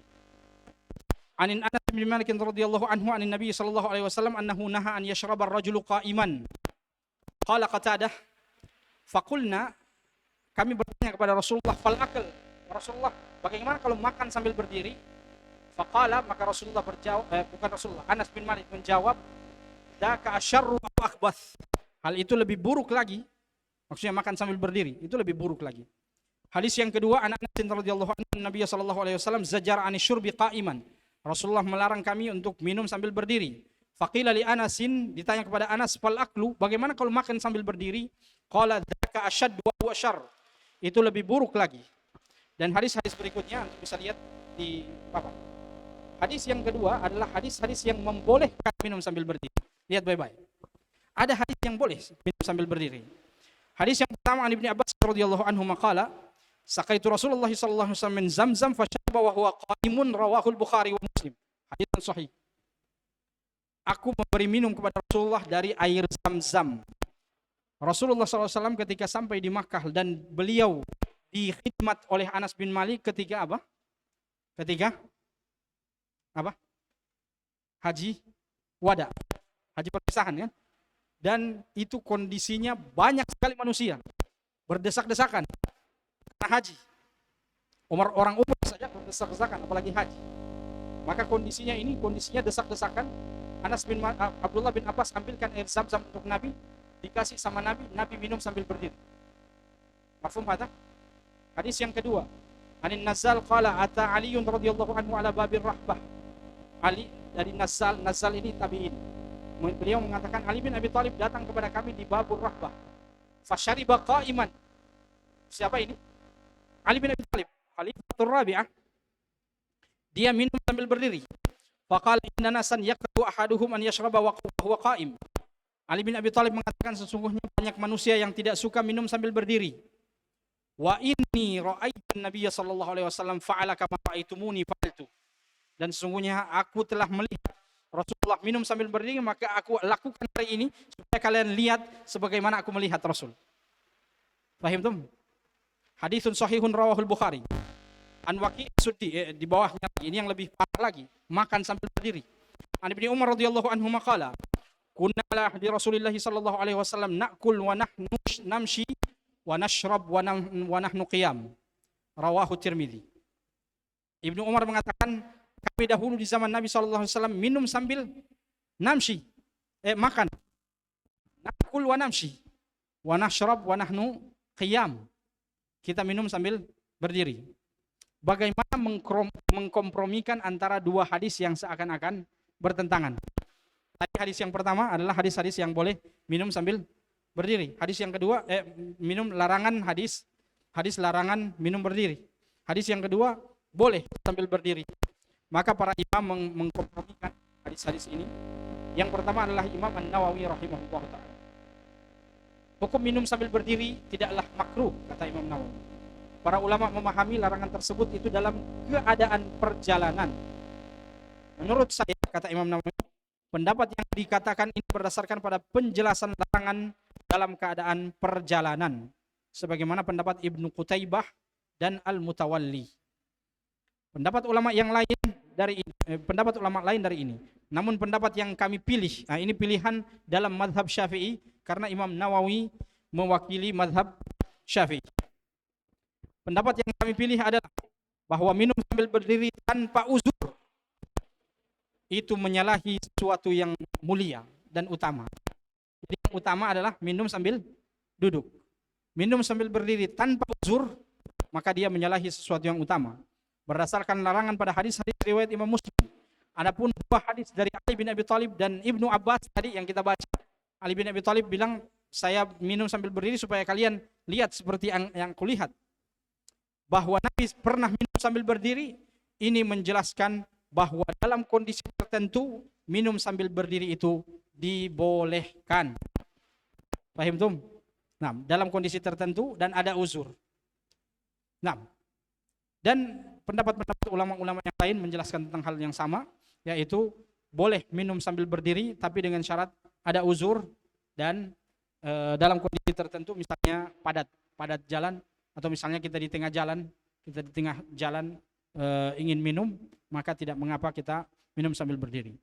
Wallahu ta'ala a'la wa a'lam. Nah, masih ada 5 menit. Hadis ke-12. وعن أبي هريرة رضي الله تعالى عنه قال قال رسول الله صلى الله عليه وسلم إذا انتعل أحدكم فليبدأ باليمين وإذا نزع فليبدأ بالشمال ولتكن اليمنى أولهما تنعل وآخرهما تنزع رواه البخاري ومسلم. Kelengkapan syariat Islam bukan hanya pada hukum-hukum ketatanegaraan, tapi lengkapnya syariat Islam sampai pakai sendal. Sampai pakai sendal kita dianjurkan oleh Nabi SAW. Caranya pakai sendal begini. Dan ini yang menjadikan sesuatu yang luar biasa di dalam Islam. Aturan di dalam Islam bukan hanya pada tataran kenegaraan, tapi dia juga mengatur bagaimana seorang memakai sendal. Rasulullah mengatakan caranya pakai sendal, wahai kaum muslimin, idzan ta'ala ahadukum falyabda bil yamin. Jika memakai sendal, mulailah dengan kaki kanan. Wa idza naza'a, jika melepaskan sendal, falyabda bishimal. Duluan dilepas kaki kiri. Wal takmil yumna awwaluhuma tun'alu wa akhirahuma tunza'u. Hendaknya yang kanan didahulukan dalam pemakaian dan diakhirkan dalam pelepasan. Hadis ini hadis sahih. Fawaid dari hadis ini, di antara sunnah yang dianjurkan Nabi adalah mendahulukan yang kanan atas yang kiri. Bagian yang kanan adalah organ tubuh yang perlu dimuliakan, karena kontribusi bagian kanan ini sangat besar dalam kehidupan seorang manusia. Hal ini perlu diterapkan di luar tubuh kita, di mana kita adalah orang yang memiliki andil besar dalam kesuksesan diri kita. Kemudian, memulai satu hal yang baik dengan bagian kanan merupakan akhlak terpuji. Kata Aisyah radhiyallahu taala anha, karena Rasulullah sallallahu alaihi wasallam yuhibbut tayammun. Sungguhnya Rasulullah suka melakukan sesuatu dari kanannya. Fi sya'nihi kullihi, dalam segala urusannya. Fi na'laihi, dalam memakai sandal, wa tarajjulihi, atau dalam berjalan, au wa tahuhi, atau dalam bertahar, maksudnya bersuci. Mandi junub misalnya, siram bagian kanan dulu. Wudu, tangan kanan dulu. Dan yang lainnya. Adapun ketika melakukan hal yang kotor, maka didahului dengan yang kiri. Misalnya, melepaskan sandal. Misalnya, keluar dari toilet. Maka dianjurkan yang kiri. Kemudian dikiaskan atas sandal semua yang dipakai di kaki. Dikiaskan atas sandal semua yang dipakai di kaki, sepatu, dan yang lainnya, khuf. Lalu kalau di Arab mereka pakai khuf. Yang terakhir, sebagai faedah yang terakhir, dengan ini kita akhiri dan kita lanjut sebentar. Dapat dipahami dari hadis ini bahwasannya jika ada orang yang sudah terbiasa kidal, kiri dari lahir, dari kecil memang dia sudah kiri, maka dianjurkan dia membiasakan yang kanan, menulisnya dengan kiri, maka hendaknya dia melakukan dengan yang kanan, karena melakukan dengan yang kanan ada hadisnya secara lafzi, dan itu adalah sunnah Nabi SAW. Wallahu ta'ala a'la wa a'lam. InsyaAllah kita lanjut setelah ini hadis yang ke-13 dan yang seterusnya. Kita tutup dulu dengan doa kafatul majlis. Subhanakallahumma wa bihamdika asyhadu an la ilaha illa anta astaghfiruka wa atubu ilaik. Assalamualaikum warahmatullahi wabarakatuh.